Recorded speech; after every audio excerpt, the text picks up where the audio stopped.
Eobard. Nobody can stop me. Isn't that every year? This one more so than ever. Yeah. I feel like I'm being spoiled. Yeah. It's been like just between comics, video games, and TV. Like he's getting a lot of FaceTime, and pretty much all of it has been great, with the exception of one very glaring thing. You mean like how Raiden is now Eobard Thawne in Mortal Kombat 11? No, that's fine. He can body swap. But I'm more referring to the mug-sized hole in his forehead that goes all the way through the other side. I'm pretty sure that was last year, though. Huh? Isn't that last year? I think that was this year. I think it was early this year. It was early this year. 2018's been a very long year. It has been. Yes, it has been. That's still one of the dumbest things I've ever seen. I can't believe he walks around the entire film with just like a big fucking boar in his head. It's so fucking dumb. It's so fucking dumb. He thought he was faster than a cannon. Right. Well, like, okay, here's the thing, and like, we've all seen Flashpoint, the animated movie. Like, Thomas Wayne puts a gun to the back of his head and pulls a trigger. There should be nothing left of his, like, the front part of his skull. It should just be all gone. Exit wounds are the things that are nasty with gunshots, not the entry wounds. Let's forget the fact that didn't happen. There's still a fucking hole in his head, and he's still walking around going, "I'm okay." Like, you should be a drooling mess on the floor. I'm fine, really. Like, the only thing I'll give them is if it was just him walking around with the bullet still like just on his forehead. Yeah, that's not as dramatically interesting. So like, I'll give them some leeway with that. Yeah, like it's because they wanted to have a reveal where Deadshot looks through the hole in Eobard's head and goes, nice shot. See, what would have been more interesting is if they would have had the bullet slowly exiting the front of his face throughout the entire episode. So it gets more and more mangled as the episode goes on. Eobard, are you growing a horn? No, shut up. Don't talk about it. That movie does have a great moment where Eobard picks up several members of the Suicide Squad in a fucking van. And like he just like sticks his fucking arm out and leans down and goes like, hop in. It's just like everyone's like, you're driving a van? Because he's not allowed. He can't. If he uses the Speed Force too much, he basically accelerates his own death. So, right. Get in the van, fuckers. Get in the van, fuckers. We're gonna mess up timelines. Just imagining him getting pulled over. Sorry, I have to write you a ticket. It's like, man, if I had my powers, you'd get a hand through the chest right now. It's actually no. If he gets pulled over, the cop would just be like, "Well, sir, oh God, your head." Yeah. Do you need a doctor? Nah, I'm okay. This will get better. This will get better, or I'll drop dead. How are you speaking? I don't know. Anyway, so the CW has been pretty fucking great overall. Yeah. I have very minimal complaints, and Flash 100 was this week, so this is kind of our story so far wrap review episode. Everything hit their mid-season finales, didn't they? Yes, they all did. Man, I gotta get back to Black Lightning at some point soon. I need to kind of start watching it at some point. Ooh. Episode 1 is cool. Like I said, it has a woman who fight. It has 2 women fighting in a parking garage, and one has weaponized high heels. Yes, that's your. And the other one has stun batons. I'm like, this is a trash I signed up for. Give me this. My pants are real tight. Yep. Put it away, Eric. You can't fuck a computer, okay? We all know this. Oh, sir. I've seen things online that Eric's like, says you. I have a DNR page I can show you. He's like Eric read V for Vendetta, and he was like, well, here, let me show you this Tumblr page. What the fuck happened to Tumblr? Tumblr. It's full of Tumblr weeds. I will be bringing that up if we do a news thing tonight. Hey, should we ban all the Nazis and pedophiles off our website? No. Let's just take all of the porn off.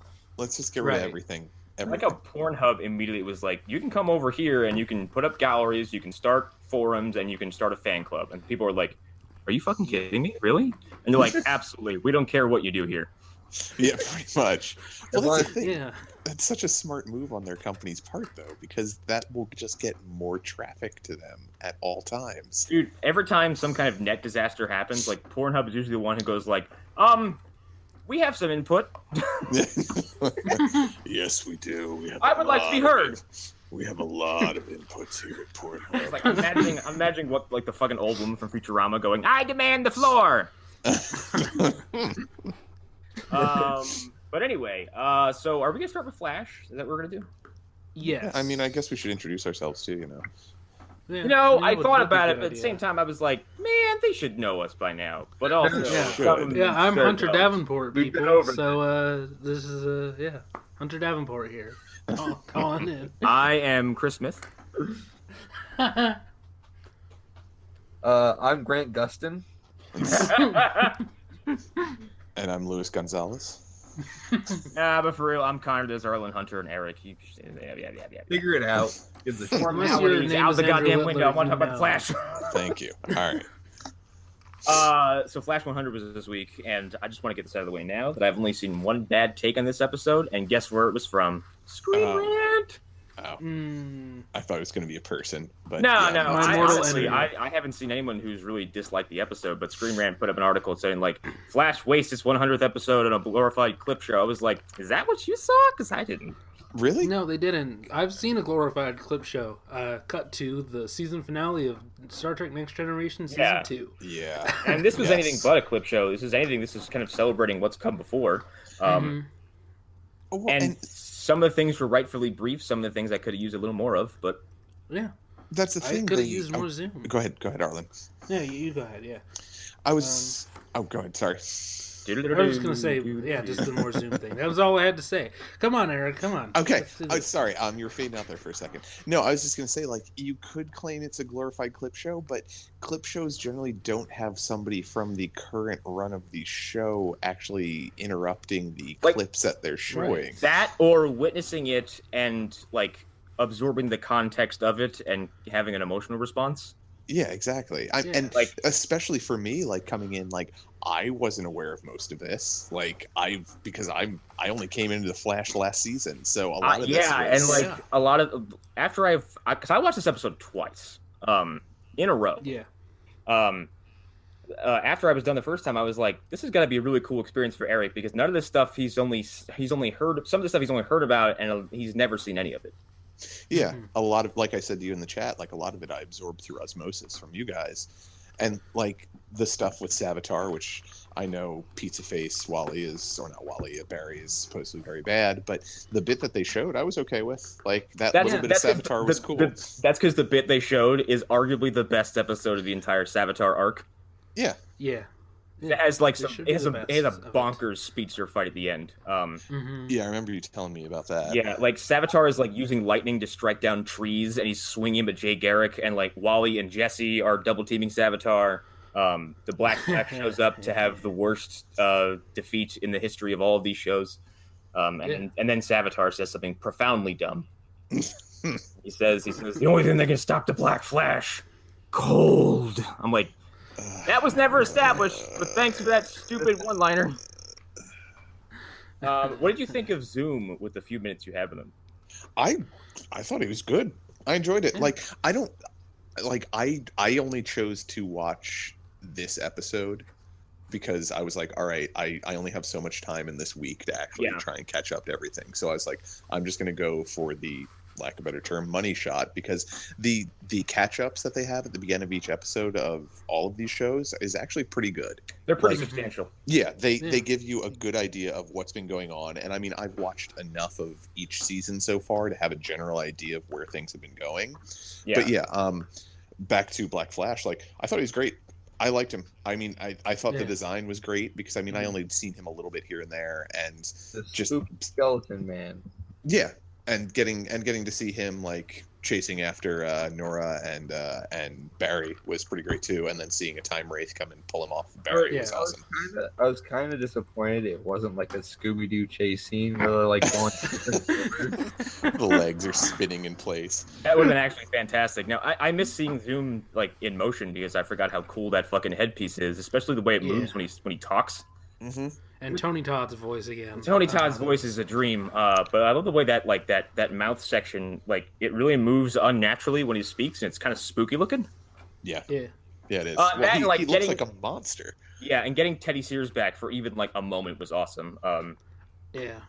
I did love like the slam cut from when they go back to 2016 and Barry sees Zoom run by, and like the cut between this is 2016, he has Wally, I'm about to lose my speed, and then cut right to Zoom screaming with the fucking Speed Force and like what is the Speed Force transmitter.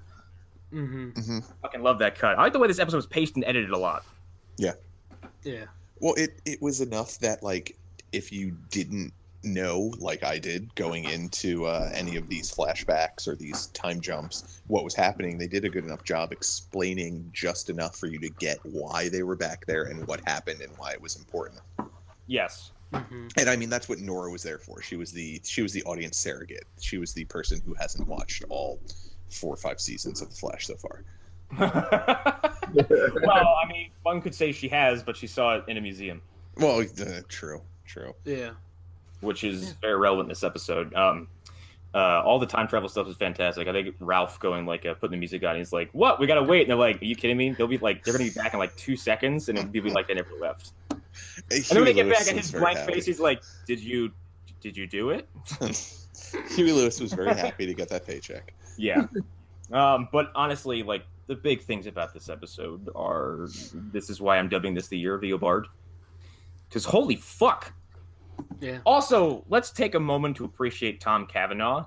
Because shit. Tom Cavanaugh in this episode, directed this episode, played Sherlock, played Harry again, played like Eobard without any like pretense, and then played Welsabard, which is the very kind of the proper, science man.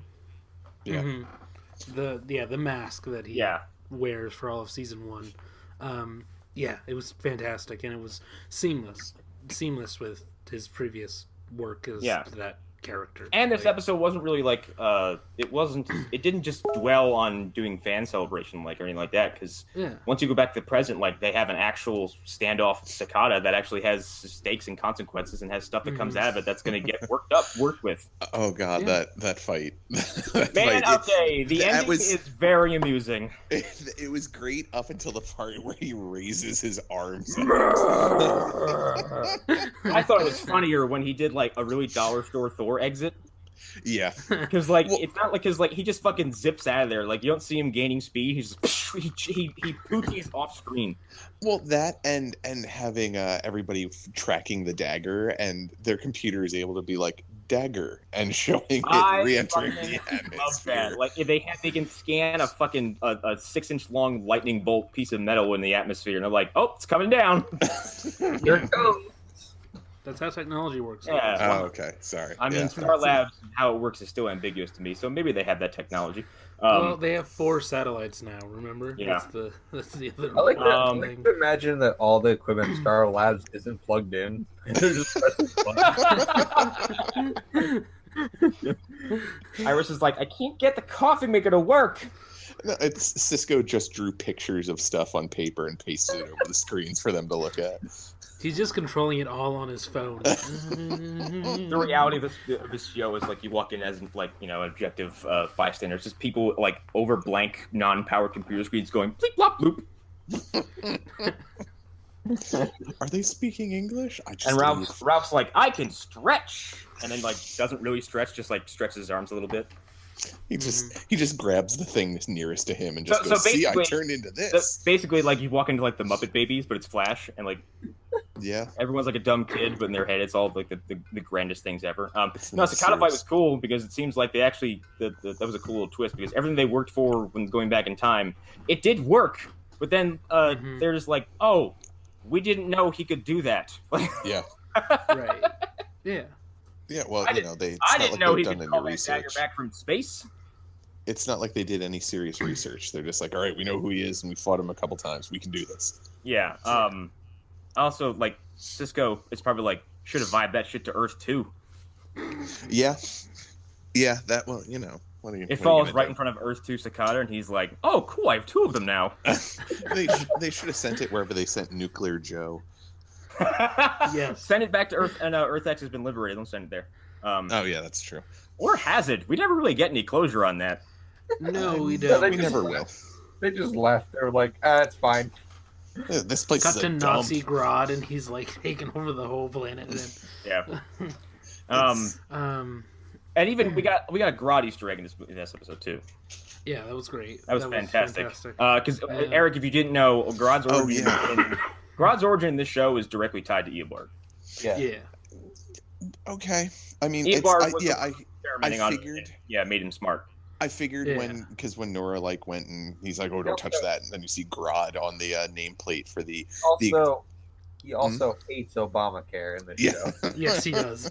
Barack Obama. Barack Obama. Are you prepared to die? It'll almost be an honor to kill you. Fucking choice. Give me a Marlboro Light. God damn. Eobard experimented on Grodd to make him smart. Okay, he got his powers kind of the same way that the Thinker did. We all died of trauma. But actually, it's the same basic idea. The Thinker stuff in this episode actually was a cool touch. Yeah, it was. Yeah. Well, we didn't get a lot of Thinker other than it was just the technology stuff, right? We didn't. Well, no, they show him because my favorite. Outside all the Eobard stuff, when they go back to the particle accelerated explosion, and you get that quick cut of everyone who's in attendance and everyone who would go on to do something in either this show or Legends or whatever. They show you how many lives got changed that day in that little cut, and I think it's awesome. It's fantastic, yeah. They showed Ronnie, they showed Professor Stein, Clifford, Wells, Barry. There was a couple others. Caitlin, I think Cisco. Mm-hmm. Yeah, you really get a sense of where everybody was, and I think that this, of all the sort of episodes, I would suggest somebody start a show watching. This is a great starter for anybody who's not seeing the Flash but might be interested in seeing it. I agree wholeheartedly. Yeah, because now let's get back to Eobard. For one, he even tells he tells the audience what he did and what his motivation for what the catalyst between him and Barry was. It killed his mom. Mm-hmm. Well, actually, no. Barry tells Nora that, not Eobard. Yeah. Well, it was interesting because we were talking in the chat earlier, and I noticed that the story of why Barry hates him and why Eobard hates Barry kind of changes depending on when he's telling it and who he's telling it to. Yeah. When he's telling him after Barry's first met Lecture Flash, he's like, I did it just because I hated you. It was nothing else, and I was going back in time to kill someone important so that you would never become the Flash. But then sometimes it's just I did it just to kill you. That's something that he says. Yeah, well, I think the full monologue in season 1 he has is I went back to kill you as a child, but you stopped me from the future. And he says, in my rage, he says, I stabbed your mother because, thought I would cause you a tragedy so intense that you would never recover. Mm-hmm. Yeah. And so that's also that's more relaxed Eobard. That's kind of the one who's maybe come. No, I think he's come to terms with that because in season 1 he's really in season 1 when he's as Wells, he's doing things that are objectively good that will delay his own. Yeah, that will delay his own plans. But he's I have to do this. It's there's no other option. So I feel he's basically looked back on that and said that was probably a very terrible thing I did. But Lecture Flash, who hasn't had the time as Wells yet, is full of anger and rage and probably doesn't even know he killed Barry's mom yet. Oh, and it's always an issue when you deal with time travel because there's no way to realistically view what would go on just because of the fact that A, it's not real, and B, all right, so him doing this, that, or the other thing that just seems inconsequential would actually have huge effects regardless of whether he knows it. And also, all in Barry's perspective, all of their encounters are linear, but to Eobard, it's because he's such he's a crazy time traveler that anywhere Barry meets him is going to be it's either point B or it's point A for Barry, but it's point C for Eobard. Yeah, it's the fifth step as opposed to Barry's first. But their relationship is awesome, and Barry goes back to the episode of season 2 where he has to talk to Eobard the first time, which I was like, are we having a Barryception right now? Like, yeah, that getting to see what is the actor's name again? The one who's doing Wells and Tom. Yeah, he's so good. Oh my God, he's so good in that scene. Their chemistry is fantastic too. Oh, but he's such a goddamn good actor. Like, I am just that scene there completely cemented it. I mean, I already knew he was a good actor from seeing the last 2 seasons so far, but that right there was just like, wow, like you are on a different level than some of these people. That exchange I thought was very interesting because they have a similar exchange in season 2 when Barry goes back the first time, but Barry lies to him to his face. Because Eobard has a similar meltdown. He says, like, if you're here, that means I fail and I don't go home. And he's about to kill Barry, and Barry says, like, no, you win, you go home. He's like, but the result is we create a singularity, and now I need your help to close it. So he lies straight to Eobard to avoid getting killed. And this Barry goes back, and Eobard's like, he's like, that means I don't go home. And Barry's like, no, you fucking don't go home. How's that? Like, stop being a baby. Like, you don't go home. You fucking lose. Answer my fucking question. I'm from the future. And I love the fact that, like, I'm like, that's Barry, who has now had 3 extra years of experience behind him, who's now way more, seasoned than he used to be. Well, who can't look at Eobard Thawne and go, like, yeah, fuck you. Yeah. Well, also, Barry that's heard Eobard Thawne tell him, like, oh, man, you finally kill me at some point. Or at least, what is it he said during the Earth X crossover? But basically, after all the times you've killed me, now I get to kill you. Like, Barry finally gets to hear that, so he kind of knows, like, maybe that's in the back of his head the whole time. It's like, I could do it now. I could do it. I don't know when I do this. Let's have fun. Apparently, I get multiple stabs at this. No pun intended. But yeah, and then like them having that back and forth about Savitar was fucking great. And the fact that like Thawne even knew that Savitar happened. Mm-hmm. Yeah, like moments like that, and him like the way that he acts when he hears Cicada's name. It's a lot like when he hears DeVoe's name in the last season. Yes, he was like, oh, that one. Like he's like a fanboy, like, and I love it. I love it that he's still like he's like a super fan. I kind of love that in any appearance he's had, someone brings up like another character, like a legacy character, and he goes like, oh yeah. I know that and he presents it in a believable way too. He's not overdoing it. He's just like, oh yeah, that guy. I remember hearing about him. Like in Earth X, and they're like, when Supergirl's like, my cousin will come, and he's like, oh yeah, your cousin. We fought once. Funny fact, I'm faster than he is. But I don't know if that's an implication that he killed Superman on another Earth, or if he just beat him. I'm guessing he just outran him. Yeah. like I don't think he would do too well if Superman caught him. You can't catch me. Yeah. But when he sees Nora, this is one of the more interesting things about the episode. When he sees Nora and he says like, "Oh, who's this?" and he says like, "Oh, let me guess." And Danica, what the fuck is her name? Danica Patrick, the NASCAR not driver. Danica. No, that's not who it was. It was basically he starts calling her. He refers to her as whoever the speedster is in the Batman Beyond universe, basically. Then he asked if she's who's the other one? Yeah, I know he threw out a couple names and he threw out mainline DC Jesse Chambers and her mom, whose name I forget. But then when he calls her Dawn and he's corrected, he has this look like, oh really? Yeah. He's like, your name's not Nora. He's like, he basically has this look like something's different. Well, because he's pre-Flashpoint at this time. So he's that previous timeline. Which I'm guessing that I think we haven't seen it yet, but Flashpoint has something to do with how he got out of all this. Like, I think we get an episode coming up here very soon revolving around Flashpoint as an explanation. Because they hint at Flashpoint a lot during this episode, if I'm not mistaken. Oh, yeah. Especially later on when Nora goes back to watch, Henry and Nora on the front porch, and she's like, "You ever think about going back and stopping?" He's like, "All the time. Let's get out of here." I would never. Let's do our weird run in slow motion off the camera. Oh, okay, all right. Let's talk about the goofy jog. Because like everything in this show looked pretty good, except for those two awkwardly running through the timeline. Arms ever with their elbows two in.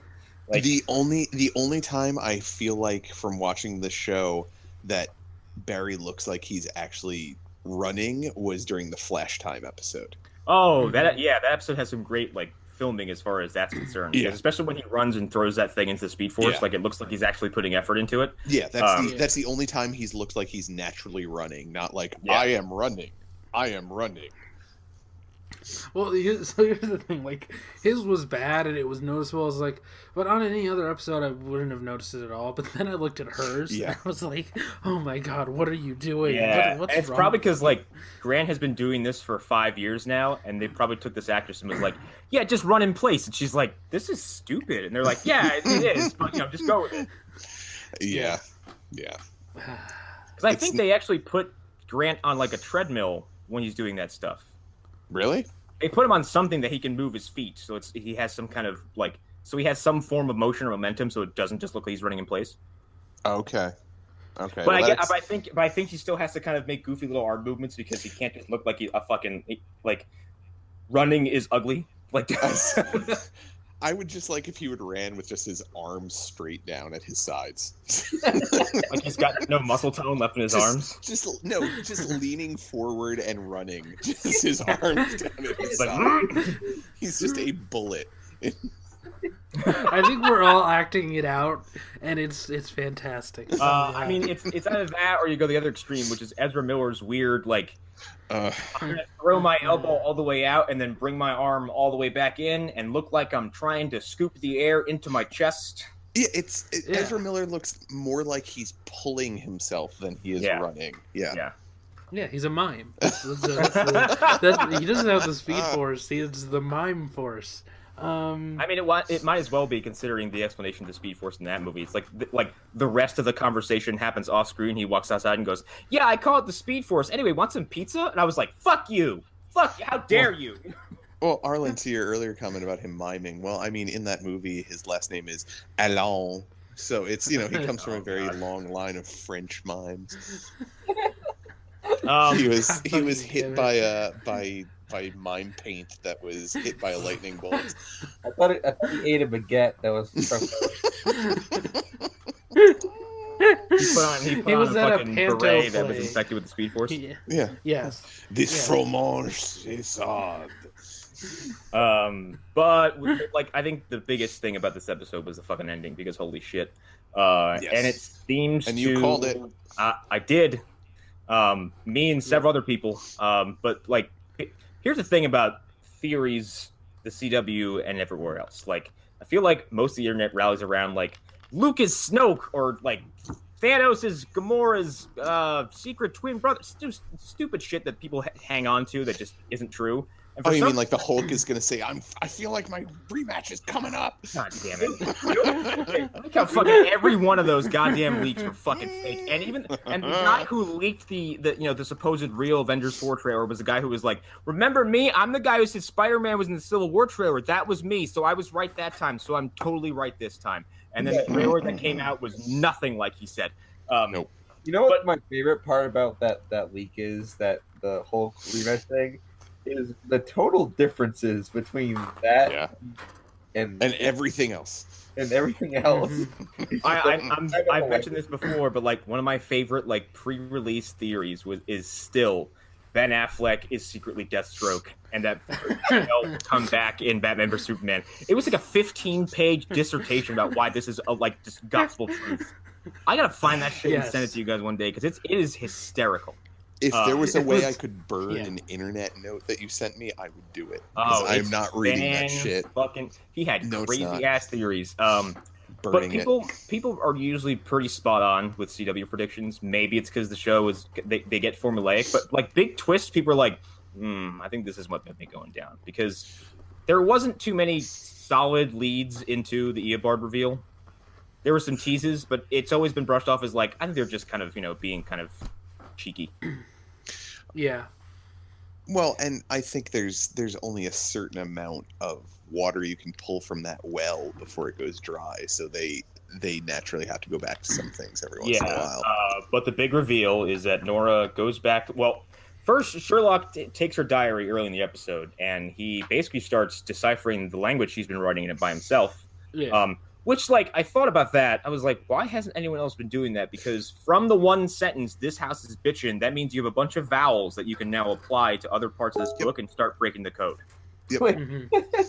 I love that that's the cipher. Yeah, this house is bitchin'. This house is bitchin'. Yes. That's pretty fucking good, actually. Well, that was the original plot for Wind Talkers. This Well, house is bitchin'. And when they finally explained what that language was, that it was a time language, that's when I was like, yeah, it's Eobard. Yeah, it's 100% And she Eobard. said, "Yep," and I was like, "Okay." And then like the whole thing of like the timeline is malleable. I was like, "What the fuck do you mean?"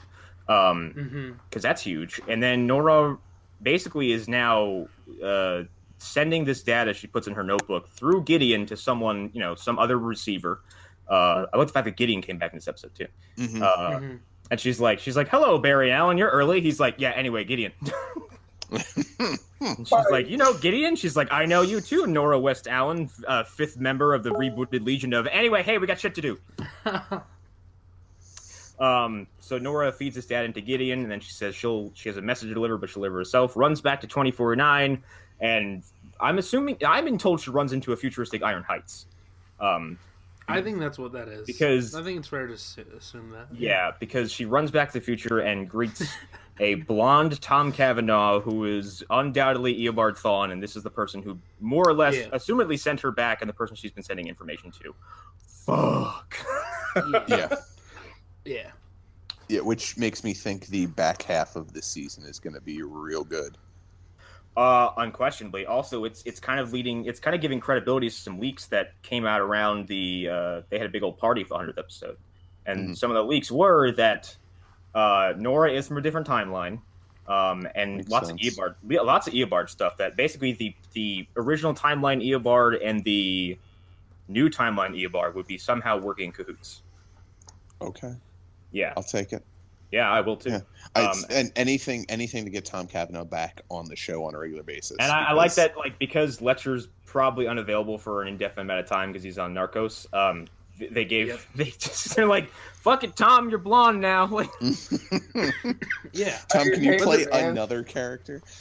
They're gonna do Day of the Eobard, which is something that we've suggested, and they'll do it. They'll make that happen somehow. We almost got it with Legend of Tomorrow season 2 when he has the army of me. But we really need the Bjork song. Yes, you got it. But yeah, no, we need actual like acting interactions, because I want to see Tom yell at Tom. Yeah. Actually, here's the thing about that. There is a deleted scene from Crisis on Earth X where Harry is running from Reverse Flash, Tom Cavanaugh, and they have an actual stare down, like, at some point in the show. It was a deleted scene where, like, Reverse Flash goes to kill him because he's like they basically have exchanges like, "I don't think the two of us have been in the same room before," like two Harrison Wells. Actually. They have not two Harrison Wells, but two. Those two. But Harry basically goes like, "I wonder if there's any consequences for killing a doppelganger," and Reverse Flash goes, "Let's find out." Goes to stab him and gets shocked, and Harry goes, "I put nanites in my body to prevent species from killing me. Bye." And he says, like, "After Zoom, I pretty much learned my lesson, so you can't touch me." That's great. Got him. Yeah. Yes. Fantastic shit. But yeah, this really kind of changes the direction of the season. Also, people on the Cicada front, people are also thinking that the nurse who is seeing Cicada's niece is likely a villain herself, because she seems like to be manipulating Cicada. Yeah. All right. This is something I wanted to examine. It has nothing to do with the nurse. I don't know if it's a West Coast, East Coast thing, but I've always known it as cicada. I'm being torn between two pronunciations, basically, because I've heard it put as cicada and I've heard it put as cicada. I've heard both as well. I've never heard cicada. I think cicada is because no one wants to just say, like, "You're the buzzing bug that comes out in the summertime." But that's exactly why they named him that. Because when they're like, Listen to that noise. What does that sound like? Cicada. Cicada, yeah. I like how he Yeah. comes out and they're like, it's over, Cicada. He's like, so that's what you're calling me. Okay. God damn it. And then he burrows into the ground for 7 years. I would love that as well. They just If find, you just, they find an Armin Dwyer shell somewhere. But yeah, Flash 100 was fucking awesome. Yes, and the direction this season is I am legitimately stunned at what a turnaround the show has done, considering that for the past year or so, people have been like, no more evil speedsters, we're tired of it, blah, drags the show down. And then the season they do, no speedster villains, it's the fucking worst shit. Oh, I wanted to kill myself. That was the worst season ever. It's because they didn't That was try, terrible. So they really didn't do anything. And I'm not saying that evil speedsters are the key to success, but I am saying that if you do it correctly, it does really improve things and makes things more interesting. Yeah. Yeah, you just do speedsters right and not exactly. Saboteur. Yeah, exactly. I would welcome a Godspeed run on this show at some point, because me and Arlen have talked about this. It's doable without introducing August Hart, who is the current Godspeed in the comics, but make it Captain Singh. Mm-hmm. Or just do anything. Like here's the thing, I'm really liking Cicada because he's not like trying to destroy everything. Like he's not world domination. He's not, I'm going to erase all intelligence.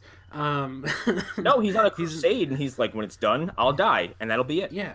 Yeah, he's like, I'm gonna kill myself when I'm done with this. Well, I mean, he just wants to get rid of the metas that are in his area, if I'm remembering correctly. It's not even like a worldwide thing. I mean, it might be a worldwide thing. There are metas in Star City. Well, yeah, I get that, but I'm envisioning like his worldview is being that he works at a factory where he has to wear a ventilator all the time. That it's probably like, well, the only speedsters that exist are the ones that are in my backyard, and my backyard's filthy with them. Mm-hmm. Yeah. We should kind of go over the previous 3 episodes just a little bit.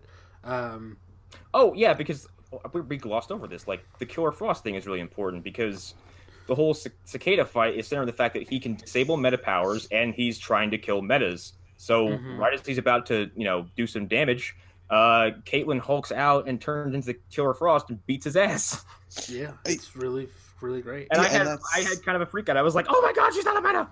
Well, having not watched the prior episodes other than the first 4 or 5, so they didn't explain how she's not a meta. That this is somehow an inherent. It's a genetic thing. It's a genetic thing. They do explain it because her father shows up. And he's icicle. Yeah, he's got cold powers too, and he's extremely villainous. And basically, I think he experimented on Caitlin. Yeah, because he had ALS, and the way that they explain it is his process froze the ALS. That's how that works. That's what it did. Yeah. It froze the ALS. Because the ALS is actually a large lump that you find in your body when you have it. So all you have to do is freeze it. The disease can be slowed to a crawl. All you have to do is freeze it.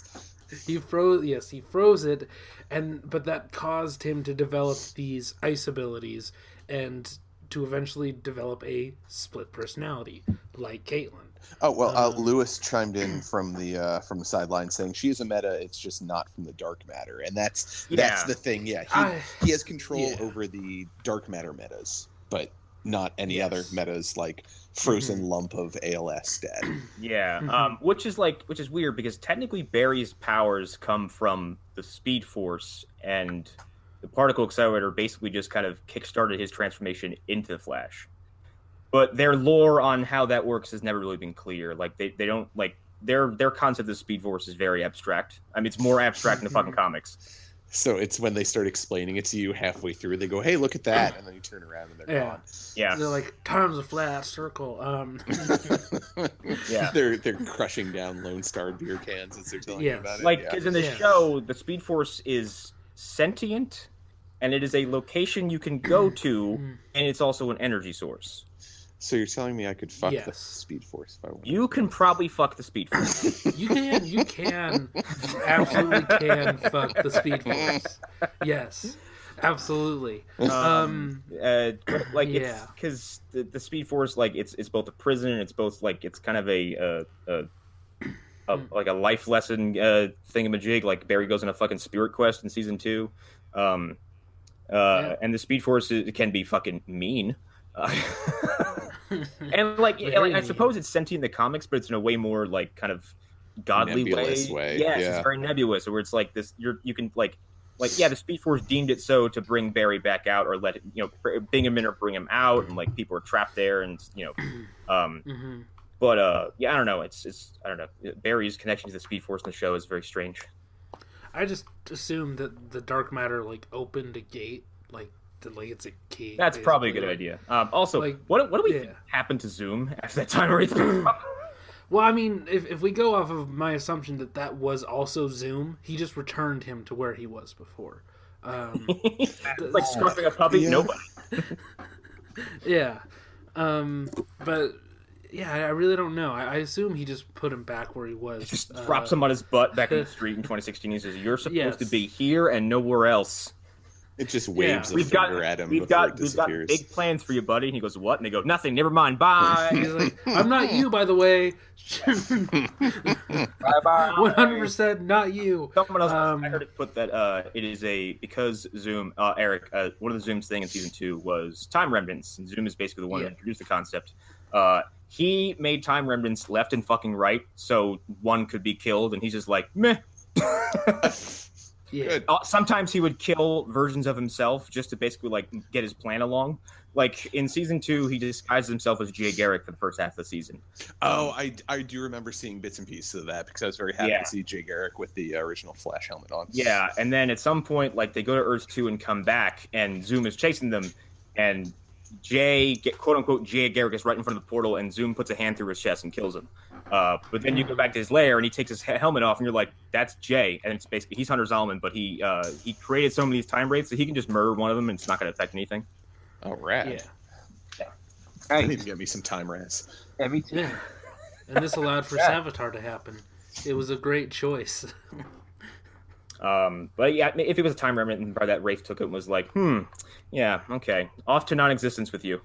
Yeah, possibly, maybe. Yeah, but yeah, that was really cool, I guess. But yeah, you guys wanted to talk about the prior episodes of Flash. Yeah, just a little bit. Like, I thought Ragdoll was probably one of the better. Oh, damn it! Yeah, in a while. God. I'm kind of angry at myself. I didn't watch this because Ragdoll is a huge part of Starman. So that is one of the most interesting metas they've done so far because just from a presentation perspective, everything about it was fucking unsettling. Like I got some X-Files vibes from that fucking creature.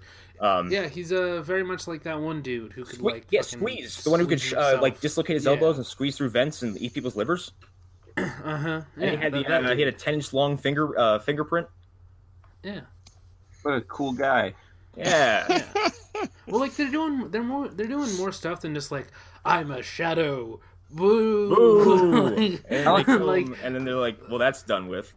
Like this guy was like a serial killer. Like he had his selected kind of target, and he had his thing that he did, and it was less about it was less about like I have to get money or I'm angry because powers, and it was like no, this is just a thing that I do, and yeah, God, you're not gonna stop me. He was crushing his fingers. I was like, oh, okay. Oh yeah, that kind of got a squirm out of me because Eric at some point he goes to he uses his fingers as a wedge. Yeah, he crushes his fingers individually with his fists and then just shoves them into a box and pries it open. I'm like, that's fucking gross. Like, oh no. Yeah. I don't like any of that. And like it's at various points, like, and they did a very good job of making sure you heard every one of his joints popping in and out every time he moved. Oh yeah. Remember how you said people in Arrow sound crunchy? Ragdoll is the crunchiest of them all so far. But Ragdoll, at least it would make sense that he sounds crunchy. Yeah, everybody in Arrow sounded like a bag of Captain Crunch being set. By the way, we'll talk about that when we get to Arrow. Because that was you said it, and then that scene happened. I was like, holy shit! Right. But man, Ragdoll's cool as fuck. At some points, like they were demonstrating how talented that actor is. Or I don't think he's an actor; he's a performer because he was on America's Got Talent. And he's doing the full-on rotating torso, head turning around shit. Aren't all actors performers, Connor? I love him just laying down, like in like that weird position, like with his head turned up, like, and he's like all bent over. Yeah, Doesn't just him like hanging around, just like in this weird yoga position. That was fun. That was good. He just does that in his house. Yeah. He just meets his wife like that downstairs. He's drinking coffee. Good But morning, honey. in previous episodes, they also learn Cicada's identity, and that's how they corner him at the hospital. Mm-hmm. Yeah, and we get like an origin episode, which was, I thought that was really strong, and Chris Klein does a good job playing like loser dad, how loser uncle. Good Chris Klein is in this show, because the last time I saw him was in The Legend of Chun-Li, the Street Fighter movie, and he was the most god-awful thing I'd seen in a long time at that point. Like, he is atrocious. He plays Nash, right? He plays Charlie Nash, but he plays Charlie Nash like he's like a combination of David Hayter and Christian Slater. Like, he's constantly moving his hair in his face, going like, "Yeah, we gotta stop Bison." Yeah. Like... So you're saying that he's oh, god damn it, I lost it. Never mind. Go ahead. He's David Slater. He's Christian Hayter. Yes. Oh, you're saying he's the Guyver, is what you're telling me then. That's it. Just came back to me. Yes. Guyver. Timely. Guyver 2, everybody. It's David Hayter. The voice of Solid Yeah, like learning more about him, I was like, I came up with this theory. So he's doing like the growly voice, like the that like my villain voice. Yeah. He's Chris Klein. I don't know about the character. He's doing it, kind of making fun of like everybody else in these shows that does the growly voice. Like, it's a parody of Zoom and Savitar. It kind of is. He's just angry that his character isn't going to be as interesting as either of them. Yeah, I mean, that's the thing. I really like him as a villain so far. So I do too. Yeah. I was being completely flippant there. Right. Well, Zoom is really cool, and the only thing that cripples Zoom is the way they he's beaten in a literal foot race. Yeah, it's really stupid, and like everyone else on the sidelines like offering like comments as to what's happening and why it's happening. It's really goofy looking. Like, they're all just in a crowd like off to the side, and they're like, "What are they doing?" And fucking Harry's like, "Well, you see, when Barry goes that way and Zoom goes this way, that's gonna do this, and then this will happen." They're like, "Oh," and then it just cuts back to the two of them racing. Yeah, it's that, and we've talked about this before. We don't need to go into it, but his origin really doesn't. It leaves a lot of stuff out that I'm still. Well, I like part of it because they showed that his childhood was a dark reflection of Barry's. In that his dad came home from like some war on Earth 2. Picked up the bottle and murdered his mother in front of him, and then I like that part. Hunter goes through the system as opposed to having a good home that he could be taken into, like Joe West did with Barry. Mm-hmm. So then he, and then as he's about to be put to the death, basically, is when their particle accelerator explodes and he gets hit with the dark matter. Yep. Sounds Still like wondering why he has black eyes, though. Yeah. Huh? The black eyes thing, that's the thing that I'm really... It's his power set that's kind of confusing, because he apparently is his connection to the Speed Force is so intense and so just, like, dark. He can do things like turn his eyes all black. Like... Mm-hmm. Like, okay, but why? Why does he need I don't know. It's scurry. I do like that they might have revealed some of it in this episode where he sees Nora, and he instantly knows that she's a speedster. Yeah, it's like he can smell it. Yeah, which maybe that's what it is. Like, he has like speedster senses, and he like can just shark. Yeah.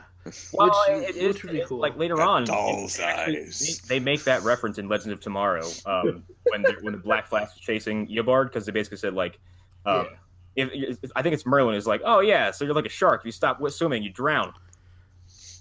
But they even say in that episode, like, the Black Flash shows up and he is formerly Hunter Zolomon, and like, if Eobard isn't actively trying to access the Speed Force, the Black Flash can't really detect him. Mm-hmm. So that kind of ties into it. So you're saying some gnarly northeastern fisherman's going to show up and start saying, "Farewell and adieu, you fair zoomy people." 200 men went to the Speed Force that day. Not a single one came out. "Farewell and adieu, you zoomy people of the city." God damn it. Stupid. Oh, I didn't know actually Lou is in the fucking. Oh, god damn it. Yeah, he is.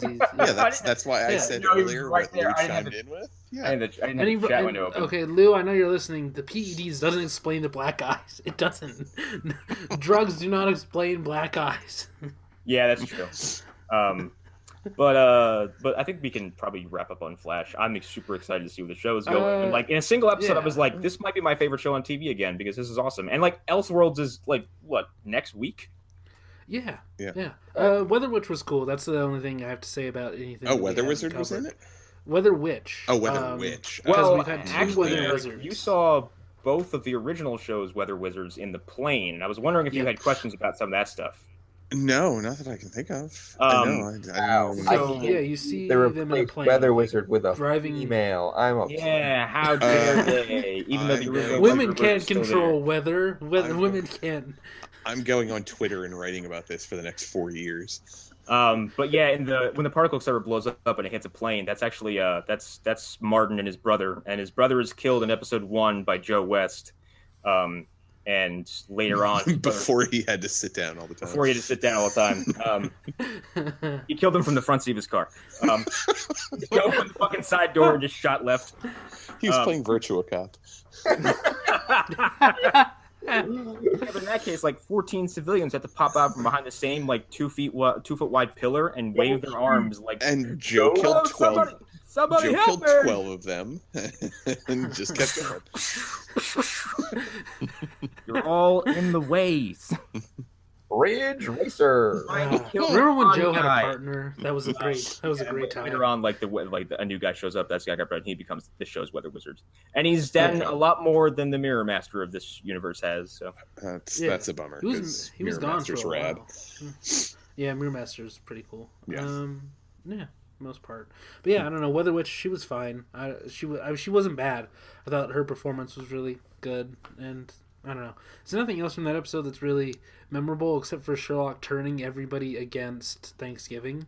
That was great. Like, how did he turn people against Thanksgiving? He was like, it's a celebration of colonialism. And okay. He offers like a brutally honest opinion of like what the origin of Thanksgiving is, and everyone's like, well, when you put it that way, geez. See, I was expecting there to be some bizarre twist from whatever Earth he's from, and be like, yeah, and that's when the aliens invaded, and that's why we don't celebrate Thanksgiving anymore. Right, like HR. Yeah, exactly. All time. But you want to move on to Arrow because that was arguably the other more interesting show this season. Holy shit, season 7 has been fucking good, and his prison stay has been really believable and really intense. And I like the fact that anyone involved in the prison story is constantly covered in bloody makeup and bruises. I really wish I only missed one episode out of the ones that everybody else watched. I really wish, from what I've seen, they would have just kept it Ollie in the prison and didn't bother with any of the ancillary characters. Like, I think it's been so intriguing and just enthralling to watch all of his interactions in prison because the story has been pushed well enough that you don't need Felicity or any of the other people in it. Yeah, and I will say it seems like these shows are doing mini arcs, and to have Diaz carry over from the previous season. And what the hell? Oh, never mind. Sorry, I thought my Xbox was making a weird noise. I think it's updating. Time remnants. Yep, on my time remnant Xbox. Like, God, if it were that easy, I'd be rolling in consoles. Sell that shit in the corner. Where'd this come from? Nothing. It's a temporal duplicate. Don't worry about it. Or you could have sex with it. Or you could fuck it. I think Eric's right. Like, I could have gone a couple more episodes with the prison, honestly. Mm-hmm. But I get it. Like, we want to have him out by the crossover. Yeah. But yeah, like I really could have gone for more prison time. I thought it was I hadn't stopped to think about like I was like, yeah, when he gets out, like it might become less interesting. And I was like, no, it's actually more interesting because he takes down a bunch of thugs and he's not wearing the hood or the domino mask, and people start fucking taking pictures of him because everyone knows who the Green Arrow is now. And he kind of has this look like, is this a good thing or a bad thing? I don't know what's happening right now. Well, before we get to that, though, we should cover the prior episodes because this was, 5, 6, and 7, right? Yeah. Yeah. Ollie was in prison for the 7 episodes this season, but in that world's timeline, 7 months, I believe. Mm-hmm. Yeah. The only one I didn't see was 5. So yeah, which has, if it didn't do it before, has effectively turned the trial of Barry Allen into an insulting joke. Because like Barry had and I think about it a lot. Like Barry was in no serious peril at any point during his prison stay. If anything, he's the strongest man in that building because he's like, I can literally slow down time and make you all punch each other. I was thinking about this the other day. You know what Barry's prison sentence reminds me of? There's this episode of SpongeBob where they think they stole like a chocolate bar or something. And like they go to jail, and then like the cops get him, and they're like, "Oh, is this one? Oh, I've seen this before." They go, "All right, serve your time," and they go in there for like a split second, and they just open the door up and they go, "All right, get out of here." Yeah, that's basically it. They're like, "You served your time." Pretty much that whole sequence. Yeah, all those like 3 episodes, and then like the way he gets out is the most asinine thing ever because like just like a simple investigation would have revealed that DeVoe is actually really dead. Yeah, at least physically, and that this is some kind of ruse, and would probably end up exposing the entirety of Team Flash. It also is super like unethical and illegal. So there's that. But technically, the idea of vigilantes who have super speed would be illegal too. But that's like a lesser crime than like using someone to send someone to jail. Yeah, it is. But it's a TV show. Come on. I mean, it's like how Laurel gets Ollie out, or how she's trying to get Ollie out of prison is still kind of like it's a massive technicality, and like there's no dispute because Barry was framed, and there's no disputing that Oliver's in prison for the murder of hundreds of criminals and for being a vigilante. And Laurel's like, well, I can get him out on the like one of the most like red tapey technicalities in the history of the world. Yeah. Got out a technicality. But the problem is she's kind of right because I guess the deal was that if he goes to prison, the FBI will clean up the mess left afterwards. And the FBI is like, oh, you're in prison? All right, we're going to go. Keep the place clean while we're out of here. Don't make us come back. We just left. Peace in the Middle East. Yeah, pretty much. Yeah, I don't know. I'm guessing nothing of great consequence happened in episode 5. No, other than the Talia stuff. Because the demon he's looking for, the prison called the demon, is Talia. Yeah. Oh, okay. She is being held in slab sides like secret kind of underneath cells. Yeah. Mm-hmm. Where level 2 basically is like, I think that's also part of Laurel's case is that she's building that like there's some unethical stuff happening there. There are 2 like great team ups that happen during these 4 episodes. It's him and Talia fucking taking out those guards, and I love her line like, "Do they know what's about to happen?" I don't think so. And then him and Bronze Tiger later on. Yes. Oh, that was what is his last name? I can't remember. Shit. Oh, Michael J. White. Yeah. Yeah, he's such a gigantic monster of a man. He's like, dude, how'd you get out of your cell? And Bronze Tiger just goes, how'd you get out of yours? And they just leave it at that. Yeah, I feel like he's always going to be trying to redeem himself for Spawn, and I would say that he's done it by now with this episode in particular. Black Dynamite redeemed him for fuck's sake. Yeah. That and Dark Knight, fucking, was it Gamble?